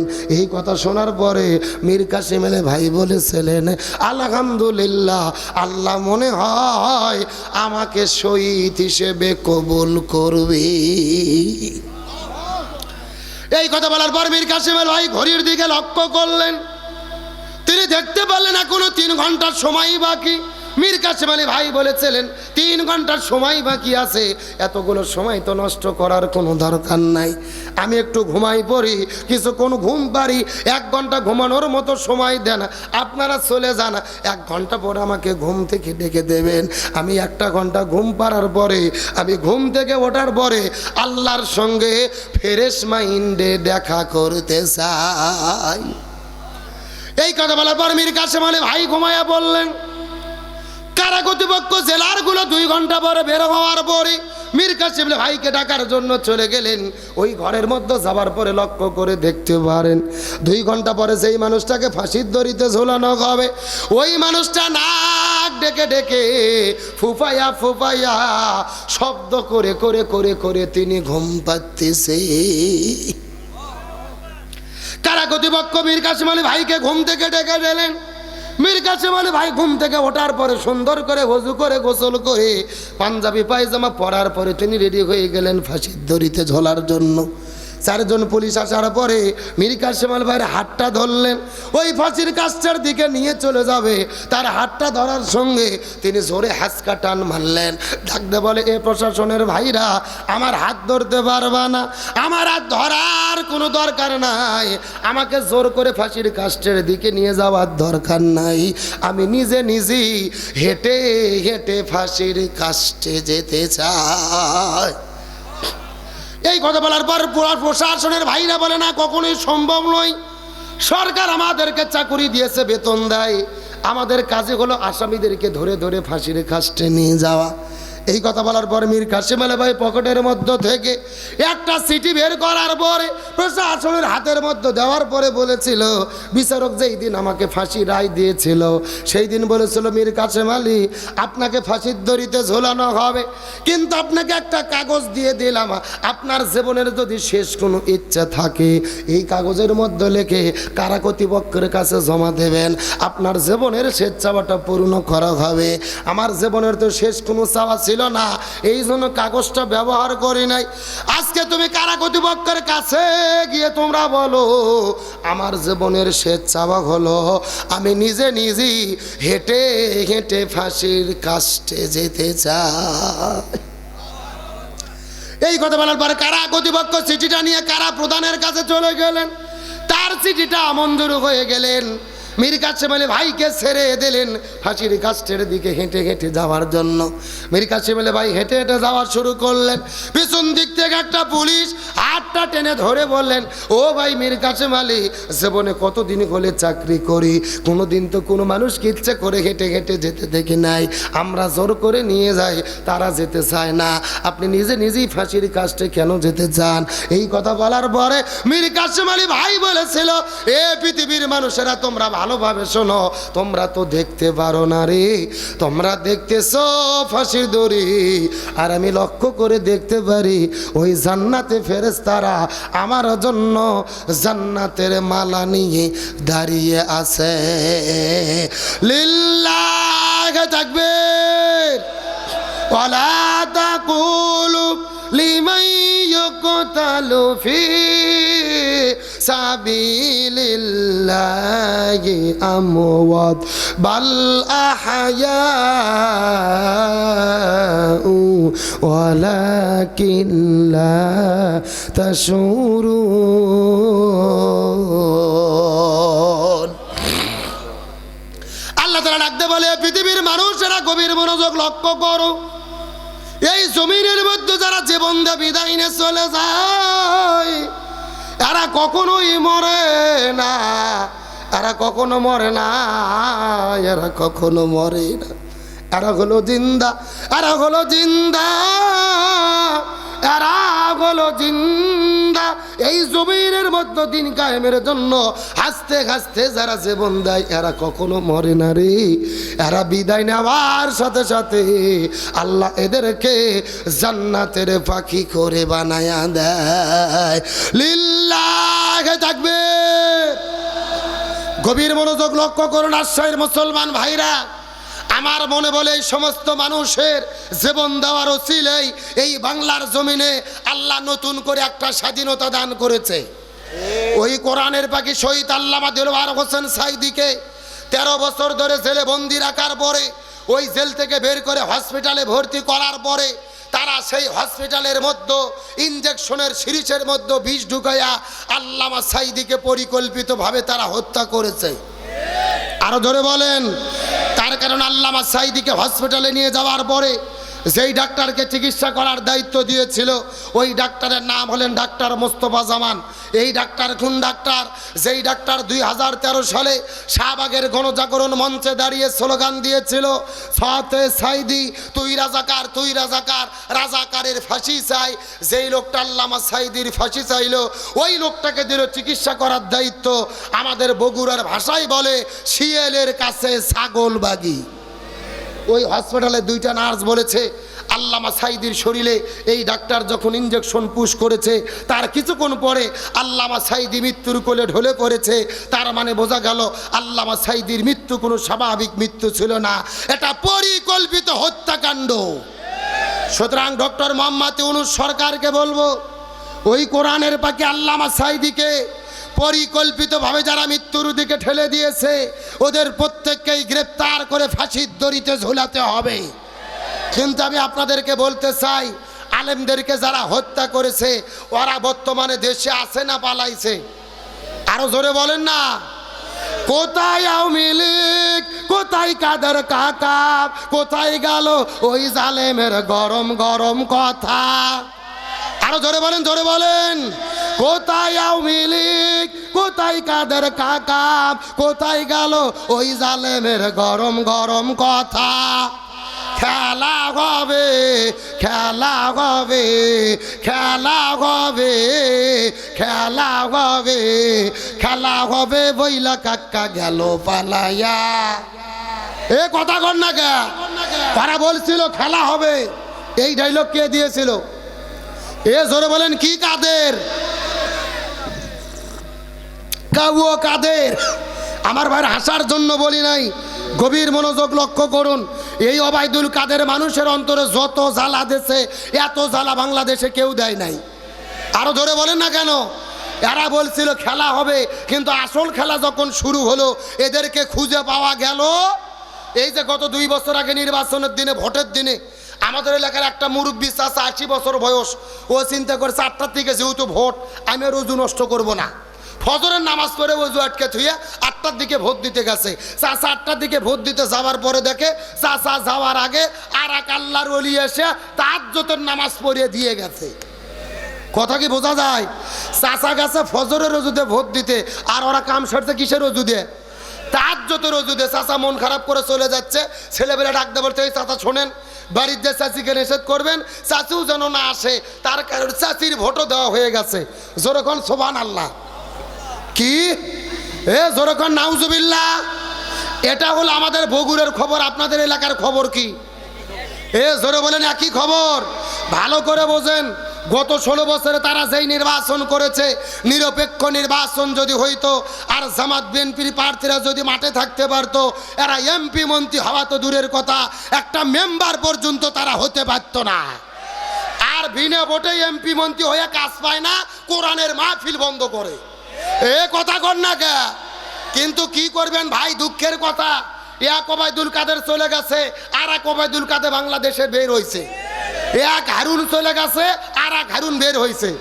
এই যে আপনাদের রাজশাহী চাপায়ের এক হারুন আছে না, আগে আমরা তাকে ভালোবাসতাম, তাকে মহব্বত করতাম, কিন্তু গত কয়েকদিন হলো দেখতেছে তার মাথা খুব পাগলা হয়ে গেছে। বলতেছে যে আজারিকে জামাত ভাড়া করে এনেছে, আজারি হলো জামাতের প্রোডাক্ট। আজারি কার প্রোডাক্ট? বলতেছে মালয়েশিয়া থেকে আজারিকে জামাত টাকাতে ভাড়া করে এনেছে মাহফিলে মাহফিলে ভোট চাওয়ার জন্যে। এখন বলুন তো আজারি কি ভোট চায়? কোন মাহফিলে গিয়ে জামাতের পক্ষে কথা বলে? আজারি শুধু যশোরে এক মাহফিলে বলছিল যে এক দল খাইয়া গেছে আর এক দল খাবার জন্য রেডি হয়েছে। আচ্ছা বলেন তো উনি কি কোনো দলের নাম বলছে, কোনো ব্যক্তির নাম বলছে? তা আপনাদের গায়ে লাগলো কেন? আমাদের এলাকায় একটা কথা আছে, চোরের মন, জোরে কোন চোরের মন, বলতিছে খাটের নিচে কে রে, ও লাভ দুটে বলতিছে কলা খাইনি, তার মানে বোঝা যাচ্ছে ও কলা খাওয়ার জম।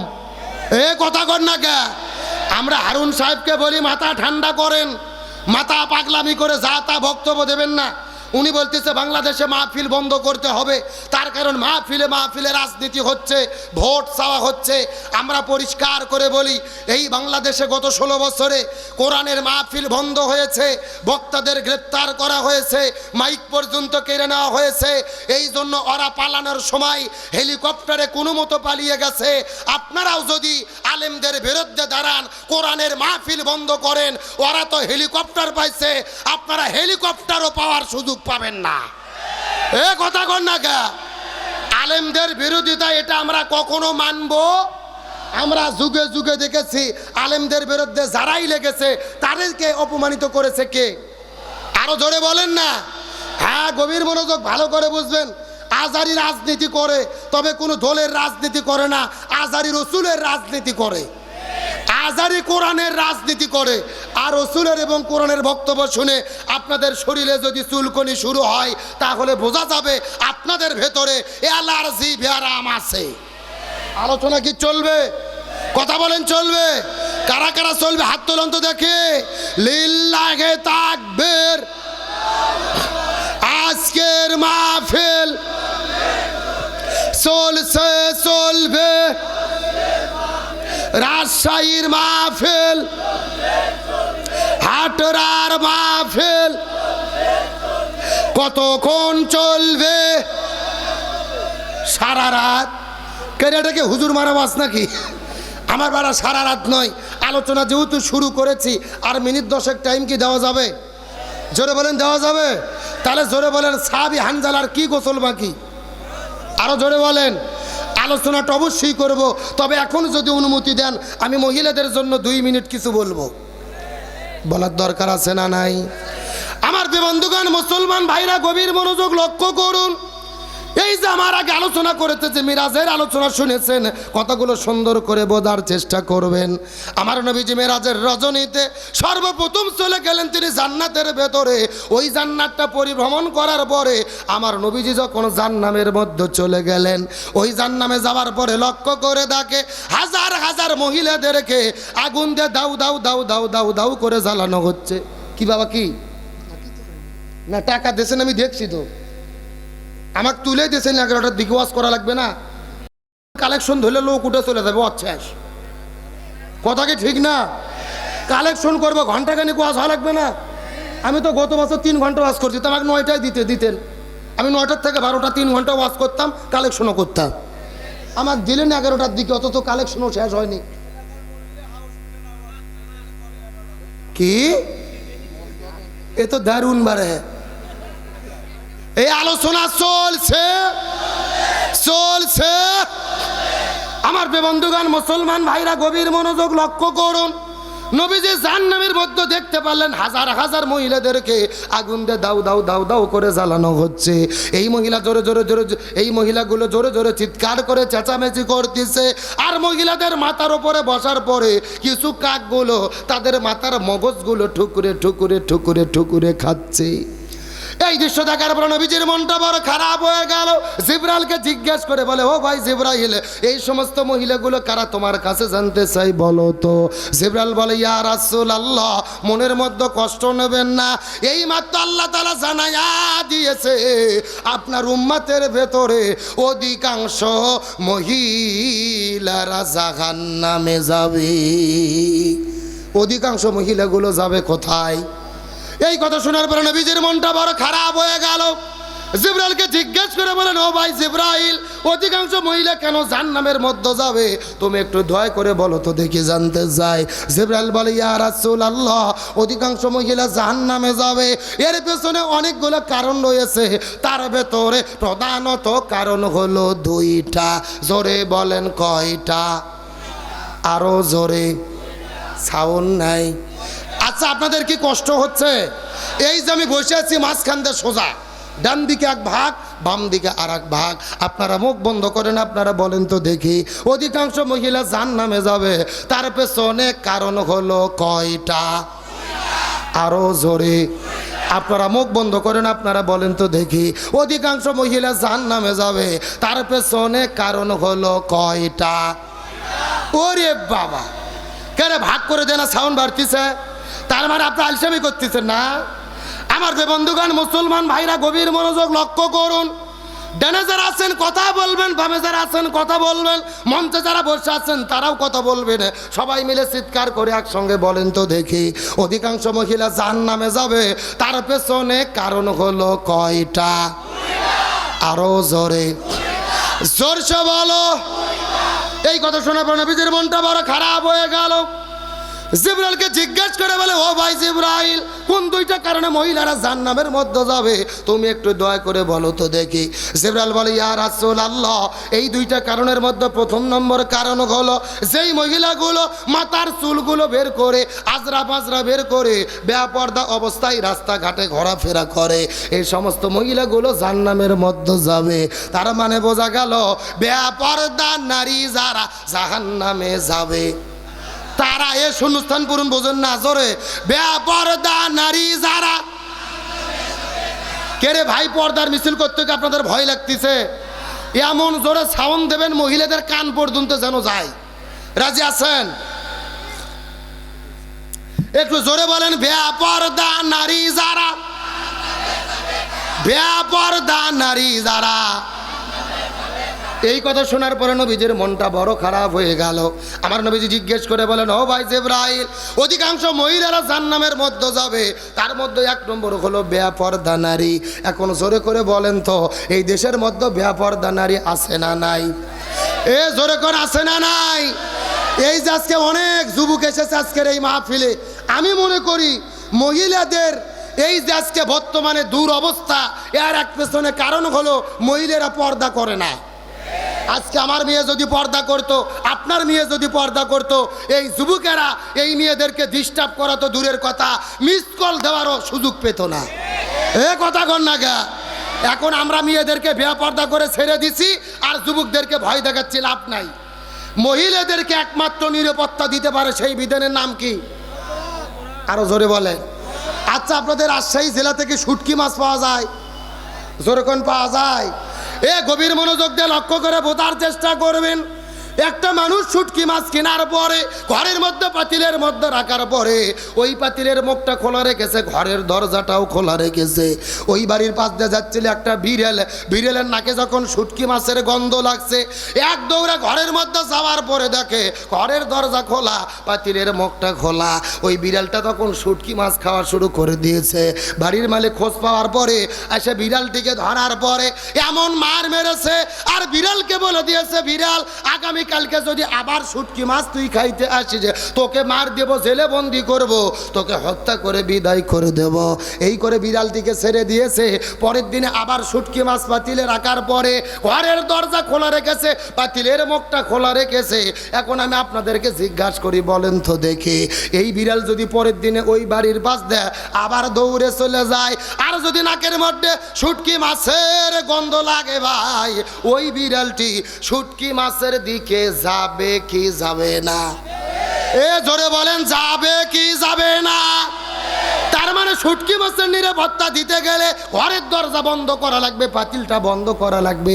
একই রকম ভাবে মেয়েদেরকে পর্দার বাইরে ছেড়ে দিয়ে মেয়েরা বেপর্দা হয়ে ঘুরবে, আর যুবকদেরকে ইফটিজিং এর আইন দিয়ে ওই জেলখানার ভয় দেখায়া আর পুলিশের ভয় দেখায়া ওই নারীদের নিরাপত্তা দেওয়া যাবে না। শুটকি মাছ বন্ধ রাখলে যেই রকম নিরাপত্তা পাওয়া যায় না, মহিলাদেরকে পর্দা ছাড়া কখনোই নিরাপত্তা দেওয়া যাবে না। এ জোরে বলেন কথা ঠিক কিনা? আজকে যুবকেরা মেয়েদের পিছে কেন ঘোরে? অধিকাংশ মহিলা বেপর্দা। শোনেন, 18 বছরের সুন্দরী মেয়ে যদি বরকা পরে হাত মুজো, পা মুজো, মুখ ঢাকা, পাও ঢাকা রাস্তাতে হেঁটে যায়, আর যুবকদের সঙ্গে দেখা হয়, এই যুবকেরা সালাম দিয়ে বলবে, আসসালামু আলাইকুম খালাম্মা, কেমন আছেন? কথা কন না গা। আর আপনার বউ 40 বছরের বুড়ি, চুল বার করে পুরো শরীর ছাইড়ে দিয়ে বেপর্দা হয়ে নাইকে সাজে রাস্তা দিয়ে যদি হেঁটে যায়, এই যুবকেরা যে কি খালা বলবে, বলবে আসসালামু আলাইকুম আপা, কিছুক্ষণ পরে খেপা। এ কথা কর না গে। তার মানে বোঝা গেল ছেলেদের কাছে ভালো ব্যবহার নিতে চাইলেও আগে মহিলাদের পর্দার মধ্যে ঢোকা লাগবে। তাহলে জোরে বলেন বেপর্দা নারী যারা। এই কথা শোনার পরে নবীজির মনটা বড় খারাপ হয়ে গেল। জিব্রাইলকে জিজ্ঞেস করে ডাকতে বলে, ও ভাই জিব্রাইল বলো তো, দুইটা কারণ অধিকাংশ মহিলা জাহান্নামে যাবে। এক নম্বর হলো বেপর্দা নারী, দুই নম্বর কারা তোমরা বলো তো দেখি। এমন সময় জিব্রাইল বলে, ইয়া রাসূলুল্লাহ, দুই নম্বর হলো ওই মহিলাগুলো যেই মহিলাগুলো স্বামীর কথা শোনে না, স্বামীর আনুগত্য করে না, স্বামীর কথা মতো জীবন চালায় না, এই মহিলাগুলো জাহান্নামের মধ্যে যাবে। তার মানে বোঝা গেল স্বামীর বাধ্য স্ত্রী যারা জাহান্নামে যাবে। আচ্ছা বলেন তো, স্বামীর কথা শোনে না এইরকম বউ আছে না নাই? আচ্ছা কার কার বউ স্বামীর কথা শোনে না হাত তোলেন তো দেখি। একজনও নাই, সব তো আল্লাহর ওলি বসে আছে। আমার ভাইরা গভীর মনোযোগ ভালো করে বোঝেন। বর্তমানে রাজশাহী জেলার যে অবস্থা, যেই স্বামী বউয়ের কথা মতো চলে, ওই বউ বলে আমার স্বামী সোনা ময়না কলজে টিয়ে পাখি, এর মতো ভালো স্বামী দেশত নাই। আর যেই স্বামী বউয়ের কথা মতো চলতে চায় না, ওই বউ স্বামীকে বাড়ি থুয়ে বাপের বাড়ি চলে যায়। এইরকম ডিজিটাল বউ আছে না নাই? তার মানে মেয়েরা রাষ্ট্রপতি সাজে স্বামী কথা মতো চালাতে চায়, কিন্তু স্বামীর অধীনে চলতে চায়। কিন্তু ভালো করে বোঝেন, পরিচালক কি স্ত্রী হবে নাকি স্বামী হবে? আরো জোরে বলেন। এ রাজশাহীর মুসলমান গভীর মনোযোগ। আল্লাহর কোরআন বলছে, আর রিজালু কাওয়ামুনা আলান নিসা, পরিচালক কোনো স্ত্রী হতে পারবে না, পরিচালক হতে হবে স্বামীদেরকে, পুরুষদেরকে হুকুমকার।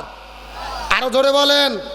রসুল বলেছেন, যেই পরিবারের প্রধান হয় স্বামী, ওই পরিবার পৃথিবীতে জাহান্নাম। আর যেই দেশের প্রধান হয় নারী, ওই দেশে শান্তি আসতে পারে। এখন আমার একটা শিক্ষার জন্য বলতেছি, আমার দিকে তাকান। এই যে এক মাস আগে আমেরিকাতে নির্বাচন হলো, রাষ্ট্রপতি হয়েছে আধা পাগলা ডোনাল্ড ট্রাম্প। জোরে বলেন কি পাগলা? এরই বিরুদ্ধে ভোটে দাঁড়িয়েছিল বিশ্ব সুন্দরী, নাম হলো কমলা হ্যারিস। এই কমলা হ্যারিসের দল বলেছিল, আধা পাগলা ডোনাল্ড ট্রাম্পকে ভোট দিও না, বিশ্ব সুন্দরী কমলা হ্যারিসকে তোমরা ভোট দিয়ে জয়যুক্ত করো। কিন্তু আমেরিকার মানুষেরা আধা পাগলা ডোনাল্ড ট্রাম্পকে ভোট দিয়ে রাষ্ট্রপতি বানাইছে। ওরা প্রমাণ করেছে আধা পাগলা ডোনাল্ড ট্রাম্প ভালো, তা বিশ্ব সুন্দরী কমলা ভালো না। এ কথা কন না কে? আমেরিকার লোক ইহুদি খ্রিস্টান হয়ে বুঝলো রে। আর আমরা বাংলাদেশের 90% মুসলমান বুঝলাম না। স্বাধীনতার 54 বছর পার হয়ে গেল, আমরা ঘুরে ফিরে নারীর হাতে ক্ষমতা তুলে দিলাম। আরো জোরে বলেন, জোরে বলেন। গভীর মনোযোগ ভালো করে বোঝেন। যেই ফকিরনি ঝোলার ভিক্ষে রক্ষা করতে পারে না, ওরা দেশ রক্ষা করবে কেমনে? আমাদের বগুড়াতে যেই মেয়ে মানুষ ভিক্ষে করে, এদেরকে বলে ফকিরনি, আর ছেলে মানুষকে বলে ফকির। আপনাদের রাজশাহীর খবর কি? একই খবর। আমার দিকে তাকান। এইরকম একটা ফকিরনি আপনাদের হাট রাতে ভিক্ষা করার জন্য হচ্ছে সকালবেলা 7টা থেকে 10টা পর্যন্ত ভিক্ষা করে 5 কেজি চাল পাইছে। জোরে কোন কয় কেজি? 5 কেজি চাল পাওয়ার পরে সকাল 10টা হাটরা এসে আপনাদের এই পাশের গ্রামে দেখতেছে একটা বাড়ির মধ্যে শাশুড়ি আর বেটার বউ ঝগড়া লাগছে। এখন আস্তে করে ফকির নিজে বলতেছে, মা 4টে ভিক্ষা দে মা। বেটার বউ শাশুড়ির উপরে রাগ করে 5 কেজি চাল ডাবরের মধ্যে নিয়ে বের করে ফকির নিক দিয়ে বলতেছে, যা নিয়ে চলে যা। কয় কেজি চাল দিয়েছে? এখন ফকিরনি 5 কেজি চাল নিয়ে পুরো গ্রাম ঘুরতেছে আর বলতেছে, শাশুড়ি বেটার বউয়ের কি হলো, আমাকে 5 কেজি চাল দিল। কথা কি বুঝেছেন? এখন আর একটা মানুষ শোনার পরে শাশুড়ির কাজ যে বলেছে, তোর বেটার বউ কোলে কাম সারছে, 5 কেজি চাল ফকিরনিক দিয়েছে। শাশুড়ির তো মাথা গরম, এক দৌড়ে বাড়ির মধ্যে নিয়ে বের হইয়া ফকিরনির কাছে যাইয়া ভিক্ষের চাউল কারে নিয়ে আসে ডাবরোড ঢালে দিয়েছে, ব্যাগের মধ্যে ঢালে নিয়েছে। ওর বেটার বউ দিয়েছিল 5 কেজি, সেটাও নিয়েছে। আরও সকাল থেকে পেয়েছিল 5 কেজি, সেটাও নিয়েছে। তাহলে বলেন, যেই ফকিরনি ঝোলার চাল রক্ষা করতে পারে না, ওরা কি দেশ রক্ষা করতে পারবে? পারেও নাই। তাই গত 16 বছরে আমরা দেখেছি এই বাংলাদেশটাকে ভারতের হাতে তুলে দিয়ে, নরেন্দ্র মোদীর হাতে তুলে দিয়ে ওই স্বৈরাচার হাসিনা বাংলাদেশকে ভারতের অঙ্গরাজ্য করে রেখেছিল। আরো জোরে বলেন। একটা মানুষের সকালবেলা ছাগল হারাইছে, ছাগল সারাদিন খোঁজাখুঁজি করতে পায়নি। বিকেলবেলা ছেলের সঙ্গে দেখা, এই লোকটা পাগল হয়ে ছেলেকে ডাকতে বলতেছে, ভাই ছাগল দেখেছিলেন? ছেলেকে কি বলছে? তখন ছেলে বলতেছে, কে আব্বা কি মাথা নষ্ট হলো নাকি? আমাকে ভাই বলে কেন? বাড়িতে যাওয়ার পরে মাকে বলেছে, মা আব্বা তোমাকে ভাই বলেছে। তখন মা বলতে তো তোমার বাবাকে বাড়িতে আসুক, আমি বিচার করতেছি। এই কথা বলার পরে স্বামী যখন বাড়িতে ফিরেছে, স্ত্রী বলেছে, স্বামী তোমার খবর কি? তুমি তো একে ছেলেকে ভাই বলে ডেকেছো। তখনও লাভ ধরে বলতেছে, মা তুই চুপ থাক মা, ছাগল হারালে এরকম হয়। কথা কি বুঝেছেন? তাহলে যেই জাতি ছাগল হারালে বেটাকে বলে ভাই আর বউকে বলে মাও, আর এরা গত 16 বছর বিনে ভোটে ক্ষমতার চেয়ারে বসেছিল, 10 সেকেন্ডের হেলিকপ্টারের উড়ল দিয়ে দেশ ছেড়ে চলে গেছে। ওদের মাথা কি এমনিতেই পাগল হয়েছে ভাই? এ কথা কর না গা। কিন্তু আজকের প্রোগ্রাম থেকে পরিষ্কার করে বলি, রসুল বলেছেন রাষ্ট্রের প্রধান হতে হবে পুরুষদেরকে, পরিবারের প্রধান হতে হবে স্বামীদেরকে। সুতরাং স্বাধীনতার 54 বছর পার হয়ে গেছে। আজকে পরিষ্কার করে বলি, আগামীর দিনে বাংলার জমিনে প্রধানমন্ত্রী হিসেবে আর কোনো নারীকে দেখতে চাই না। আগামী নির্বাচনে প্রধানমন্ত্রী হিসেবে আমরা পুরুষদেরকে দেখতে চাই। আগামীতে কারা কারা পুরুষ প্রধানমন্ত্রী চান? দুটি হাত আল্লাহকে তুলে দেখান। দেন একজন তাকবীর দেন দেখি।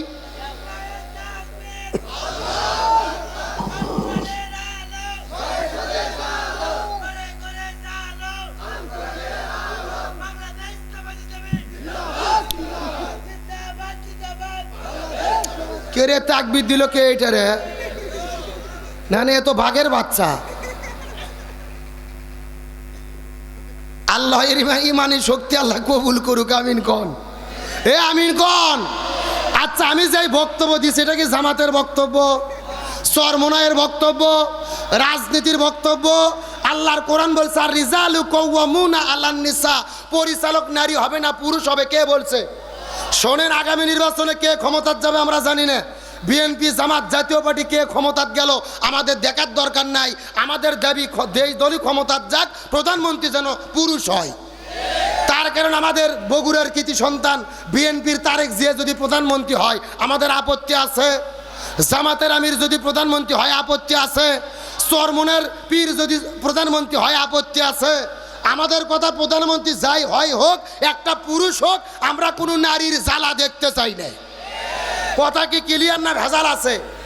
আলোচনা কার কিছুক্ষণ চলবে, কারা কারা চলবে না হাত তোলেন। হ্যাঁ, এইবার বোঝা গেল ঘুম ধরছে। এ সত্য সত্য কারা কারা চলবে হাত তোলেন তো দেখি। লিল্লাহে তাকবীর। নাই সাউন্ড আগের মতো নাই, হাত নামান। আচ্ছা, আপনাদের এইদিকে কি ফুটবল খেলা হয়? এ বিয়ে অবিয়ে খেলা হয় না? এক পাশে যারা বিয়ে করতে তারা, আর এক পাশে যারা বিয়ে করেনি তারা, এরকম খেলা হয় না? এখন একটা তাকবীর দেব। প্রথমে তাকবীর দেবে যারা বিয়ে করেনি তারা, তারপরে তাকবীর দেবে যারা বিয়ে করেছে তারা। কাদের সাউন্ড বেশি দেখার দরকার আছে না নাই? প্রথমে হাত উঠে অবিবাহিত কারা কারা দেখি, যারা যারা বিয়ে করেনি। হ্যাঁ, লিল্লাহে তাকবীর। মাশাআল্লাহ, হাত নামাও। এখন যারা যারা বিয়ে করেছেন হাত উঠান তো দেখি। এবার মুরব্বীর হাত উঠান। লিল্লাহে তাকবীর। এবার মুরব্বী কাদের সাউন্ড বেশি হলো? আপনারা বিয়ে করছেন এই জন্য বলতেছেন নাকি? এ দেখে যারা পিছে বসে আছেন সামনে আসুন তো দেখি। এই সামনের কাতারে লোক আসেন দেখি। না না, আমি বুঝতে পারতেছি না, আমার দুই পাশের লোক হারিয়ে চলে যাচ্ছে, ব্যাপার কি?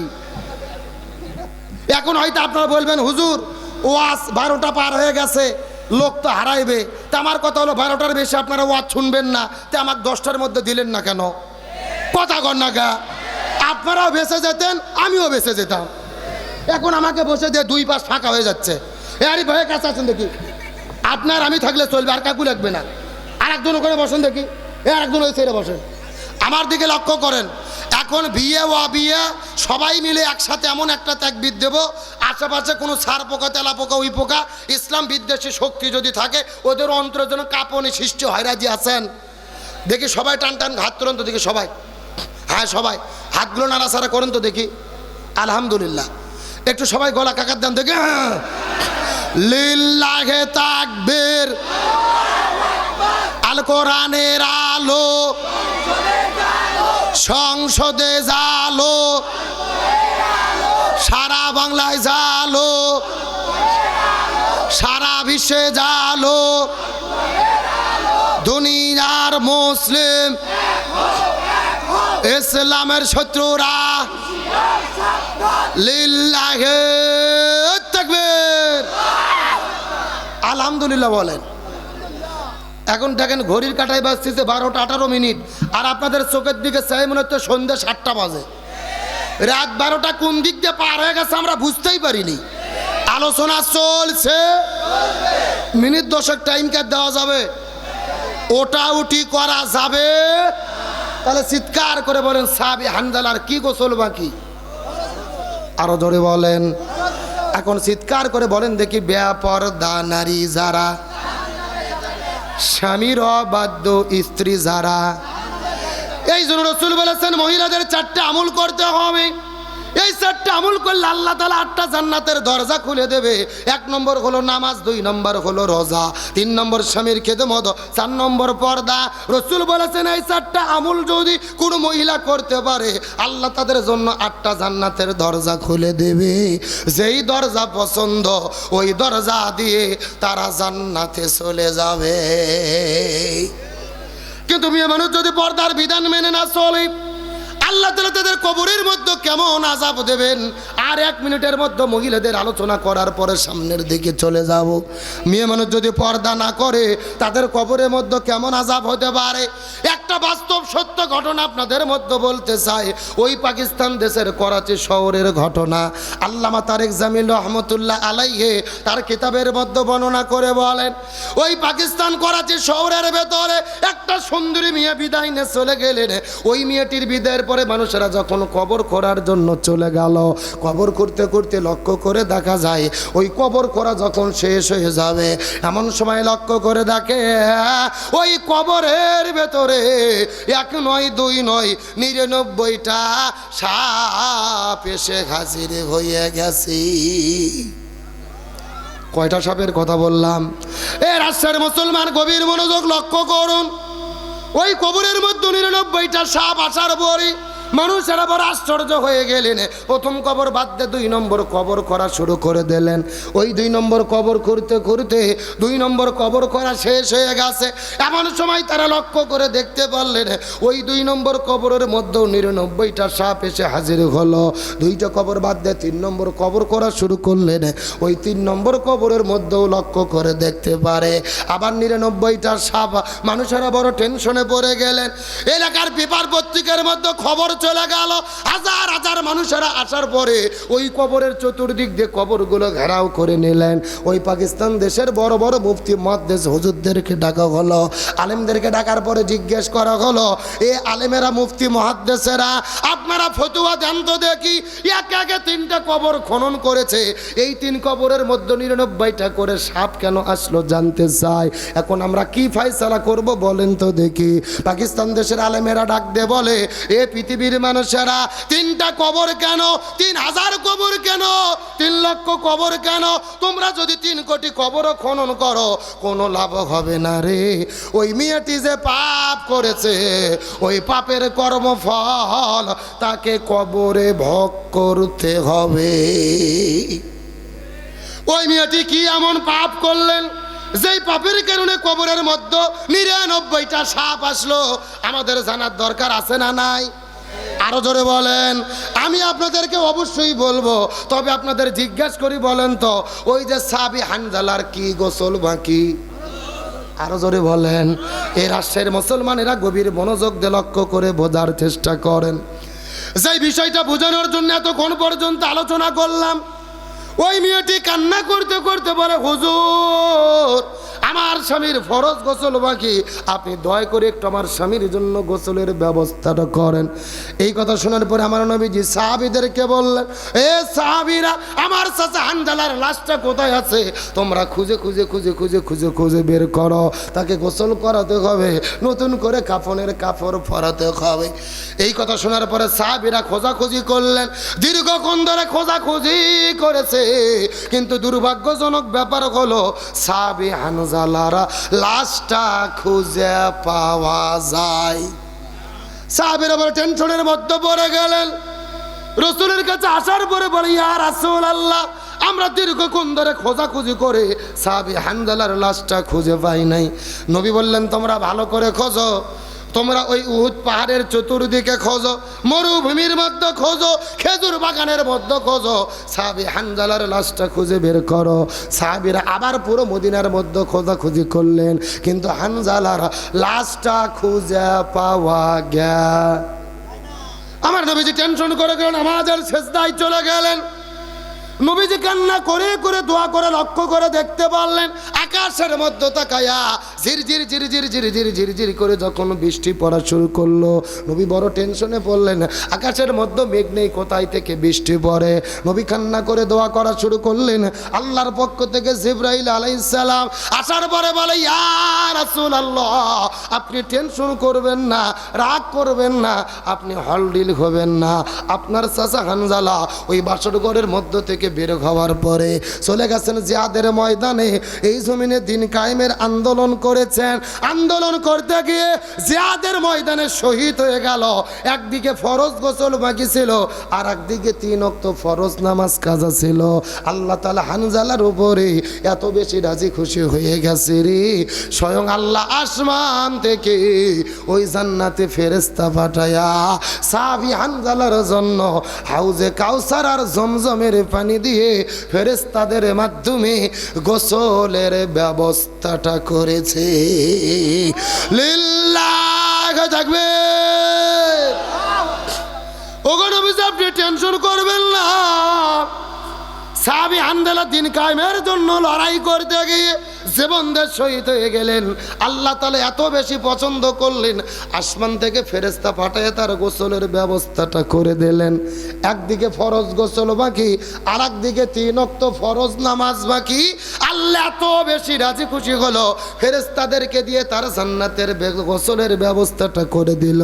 তার মানে বোঝা গেল আল্লাহর কাছে সব চাইতে প্রিয় হলো ওই ফরজ গোসলের চেয়ে, ফরজ নামাজের চেয়ে আল্লাহর কাছে প্রিয় হলো এই জমিনের ভেতরে কোরআন বিজয়ের জন্য আন্দোলন করা। আরো জোরে বলেন। এই জন্য আল্লাহর কোরআন বলেছে গভীর মনোযোগ, আওয়াসাইনা বিহি ইব্রাহিমা ওয়া মুসা ওয়া ঈসা আন আকিমুদ্দিন ওয়ালা তাতাফাররাকু ফি। আল্লাহ বলে, রাজশাহীর মুসলমান গভীর মনোযোগ। এই জমিনের মধ্যে হযরত ইব্রাহিম আলাইহিস সালাম, হযরত মুসা, ঈসা, ইব্রাহিম আলাইহিস সালাম যত নবী রাসূল প্রেরণ করেছি, সব নবী রাসূলের দায়িত্ব ছিল তারা জমিনে দিন কায়েম করে। তোমরাও যদি মুসলমান হও, ওয়ালা তাতাফাররাকু ফি, এই জমিনে দিন কায়েম করতে হবে, এই ব্যাপারে কোনো মত পার্থক্য করা যাবে না। আল্লাহ কোরআনের 82 জায়গার মধ্যে বলেছে, আকিমুস সালাহ ওয়া আতুজ যাকাত, নামাজ কায়েম করো, যাকাত প্রদান করো। তবে নামাজ আর যাকাত নিয়ে ওয়ালা তাতাফাররাকু ফি, তোমরা দলাদলি করো না, এমন কথা আল্লাহ কোরআনে বলে নাই। আল্লাহর কোরআন বলেছেন, ওয়ালিল্লাহি আলান নাসি হিজ্জুল বাইত, যদি তোমাদের সামর্থ্য থাকে হজ করো, কিন্তু হজ করার ব্যাপারে ওয়ালা তাতাফাররাকু ফি, তোমরা দলাদলি করো না, এমন কথা আল্লাহ কোরআনে বলেনি। আল্লাহর কোরআন বলেছে, কুতিবা আলাইকুমুস সিয়াম, রমজান মাসে রোজা ফরজ করলাম, রোজা রাখো, কিন্তু রোজা রাখার ব্যাপারে ওয়ালা তাতাফাররাকু ফি, তোমরা দলাদলি করো না, এমন কথা আল্লাহ কোরআনে বলেনি। কিন্তু আল্লাহ বলে, না না কিমুদ্দিন, তোমরা দিন কায়েম করো, ওয়ালা তাতাফাররাকু ফি, এই ব্যাপারে কোনো মত পার্থক্য করো না। তার মানে আল্লাহ খুব ভালো করে জানে নামাজ, রোজা, হজ, যাকাত, জিকির, তাসবিহ কোনো কিছু নিয়ে দলাদলি হবে না। এই জমিনে যত দলাদলি হবে কোরআন বিজয়ের আন্দোলন নিয়ে। আল্লাহর বক্তব্যকে মেলে, এ জোরে বলেন মেলে। আপনাদের রাজশাহীতে দেখবেন এরকম বৃদ্ধ চাচা, 80 বছর বয়স, মাথার টুপি, মুখের মধ্যে দাঁড়িয়ে সামনের কাতারে নামাজ পড়ে, আবার হজও করছে 6 বার। এলাকার কোনো হুজুর যদি চাচাক যায় বলে, চাচা বাংলাদেশে কোরআন বিজয় করতে হবে, কোরআন দিয়ে বাংলাদেশ চালাতে হবে, এই রকম বুড়ো চাচা নামাজের থেকে লাফ দিয়ে উঠে বলে, এই হুজুর রাজনীতি করে রে। কথা বলেন, কথা বলেন। তার কারণে ওর কাছে নামাজ, রোজা, হজ, যাকাত ভালো লাগে, কিন্তু আল্লাহর জমিনে আল্লাহর দিন কায়েম ভালো লাগে না। একেবারে সোজা কথা, যার কাছে নামাজ, রোজা, হজ, যাকাত ভালো লাগে, কিন্তু আল্লাহর জমিনে আল্লাহর দিন কায়েম ভালো লাগে না, এরাই হলো মুনাফিকের গোষ্ঠী। তার কারণ মুনাফিকের সর্দার ছিল আব্দুল্লাহ ইবনে উবাই, রসুলের পিছে নামাজ পড়তো, মাথার টুপি, মুখের মধ্যে দাড়ি। কেন মুনাফিকের সর্দার হলো? কারণ হলো দুইটা: এক নম্বর নবীর নেতৃত্ব মানেনি, আর দুই নম্বর জমিনে দিন কায়েমের বিরোধিতা করেছে। সুতরাং আল্লাহর কাছে সবচাইতে প্রিয় হলো এই জমিনে কোরআন বিজয়ের আন্দোলন করা। এই জমিনে ততক্ষণ শান্তি আসবে না যতদিন না আমরা কোরআন বিজয় করতে পারবো। স্বাধীনতার 54 বছর পার হয়ে গেছে, একদল ক্ষমতায় এসেছে আর এক দল চলে গেছে।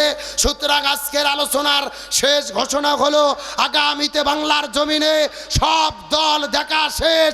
আগামীতে আলেমদের নেতৃত্বে কোরআনের বাংলাদেশ।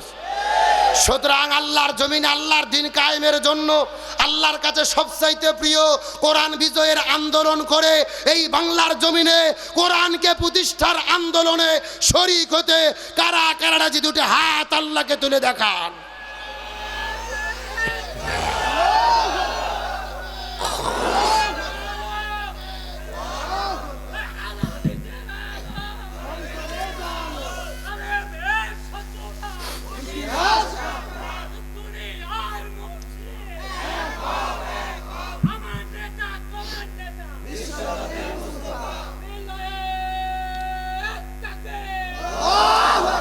আলহামদুলিল্লাহ বলেন। এ যে এতক্ষণে হলে 1 নম্বর স্লোগান। কে রে মুরব্বী চাচা এতক্ষণ ছিল কোথায়? হ্যাঁ, তাহলে ওয়াজের মেইন টপিক হলো জমিন যার, আইন চলবে তার। আর বাংলাদেশের শান্তি প্রতিষ্ঠার জন্য কি বিজয় করা লাগবে? আরো জোরে বলেন। বাংলাদেশের 90% মুসলমান একতাবদ্ধভাবে যদি আমরা কোরআনকে বিজয়ী করতে না পারি, আল্লাহর কাছে আমরা জবাব দিতে পারবো না।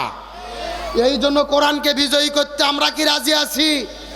কোরআনের পক্ষে আমরা আছি তো ইনশাল্লাহ। আল কোরআনের আইন চাই, সৎ লোকের শাসন চাই। আল্লাহর আইন লাগবে, আর যেই ব্যক্তিগুলো শাসন করবে এদেরকেও সৎ হতে হবে। আগামী নির্বাচন পর্যন্ত আমার ওয়াজকে মনে থাকবে। আবার অনেক হয়তো মন খারাপ করবেন, হুজুর আপনি আবার এখন শেষে আসে ওয়াজ শেষ করে ভোটের কথা বললেন কেন? আমাদের বগুড়ার কোরআনে সূরা নিসার 85 নম্বর আয়াতে ভোটের কথা আছে। আপনাদের রাজশাহীর কোরআনে নাও থাকতে পারে। কি মনে আছে? কি আছে বলবো? জোরে বলেন। বলবো না, এখন বলবো না, একটু পরে বলবো। আপনারা কি রাগ করতেছেন? আচ্ছা, আজকের মাহফিল হয়তো আপনারা খুশি না বেজার? আসলে অনেক কথাই বলার ছিল ভাই, মনটা খারাপ হয়ে গেছে 11টায় মঞ্চে দিয়ে। যাই হোক, আলহামদুলিল্লাহ তাও দীর্ঘক্ষণ আলোচনা করেছি। কবরের মধ্যে কয়টা সাপ মনে ভুলে গেছেন নাকি? আর কিছুক্ষণ সময় কি দেওয়া যাবে? হ্যাঁ, আমি কথা বলবো, তবে তার আগে জিজ্ঞেস করতেছে আজকের মাহফিল হয়তো আপনারা খুশি না বেজার? কারা কারা বেজার একটু হাত তোলেন তো দেখি। একজনও বেজার নাই না? এক ছেলে কি ঘুম ধরছে নাকি তোমার? এ সত্য সত্য কারা কারা খুশি হাত তোলেন তো দেখি। সবাই সবাই চিৎকার করে বলেন ইয়া রাব্বাল আলামিন। আজকের মাহফিলকে আপনি কবুল করে নেন। এই মাহফিলের ওসিলা করে আমাদের সবাইকে মাফ করে দেন। এই মাহফিলে আমাদের সামর্থ্য মতো দান করার তৌফিক দেন। সকলে বলেন আমিন। এখন হাতগুলো মুষ্টি করেন, মুষ্টি। হ্যাঁ, এখন আস্তে আস্তে নামায়া নামায়া পকেটে ঢুকান। একটা লোক উঠতে পারবেন না। আমি প্রায় 2 ঘন্টা আলোচনা করেছি, কোনো লোক ওঠেন নাই। এখন যেই লোক উঠে যাবে মনে করবেন এই মাহফিলের সঙ্গে শত্রুতা করলো। ছেলেবেলে না না, আমি ভলেন্টিয়ারদের কোটার তো বলিনি, ওদেরকে আমি কি মাথা মারতে বলছি? বসো, যে সেখানে আছে বসো। হ্যাঁ বসো, বেশি মাস্টারি করো না, বসো। আমার আগে আমি আপনাদেরকে মধ্যে বলি, এই মাহফিলটা করতে প্রায় 1-1.5 লক্ষ টাকা খরচ হয়েছে। আবার সকাল থেকে প্রতিযোগিতা করেছে। আরিফ ভাই বলল মাদ্রাসার শিক্ষার্থীদের মধ্যে তাদেরকে আপ্যায়ন করেছে। এই বছর এই মাহফিলটা 2 বছর হলে হচ্ছে। গত বছর আর এই বছর, গত বছর আমি এসেছিলাম, ছিলেন তো আপনারা? আবার এই বছর, গত বছর ছিল হাসিনা পালানের আগে, আবার এবার হচ্ছে পালানের পরে। তো 2 বছর মাহফিল, আমি 2 বছরে আসলাম। আপনারা কি বেজার হয়েছেন? আমি আপনাদের এই যে শত শত মানুষের মধ্যে মাত্র 10 জন লোক চাই। রসুলের 10 জন সাহাবী ছিলেন যারা বেঁচে থাকা অবস্থায় জান্নাতের সুসংবাদ পেয়েছে। এই 10 জন সাহাবীর নাম ধরে ধরে আমি 10 জন লোক আপনাদের মধ্যে চাই। কারা কারা আছেন? হুজুর এই তাফসীর মাহফিলটা প্রতি বছর টিকে রাখার জন্য আগামী বছর এই মাহফিল হোক, আপনারা চান না? এই মাহফিলটা টিকে রাখার জন্য 10 জন লোক চাই। কে আছেন হুজুর? এই মাহফিল আমি 10,000 টাকা দেব, আমি দেবো 5,000, আমি দেবো 2,000, কমপক্ষে একটা করে 1,000 টাকা, পারলে নগদে দেবে।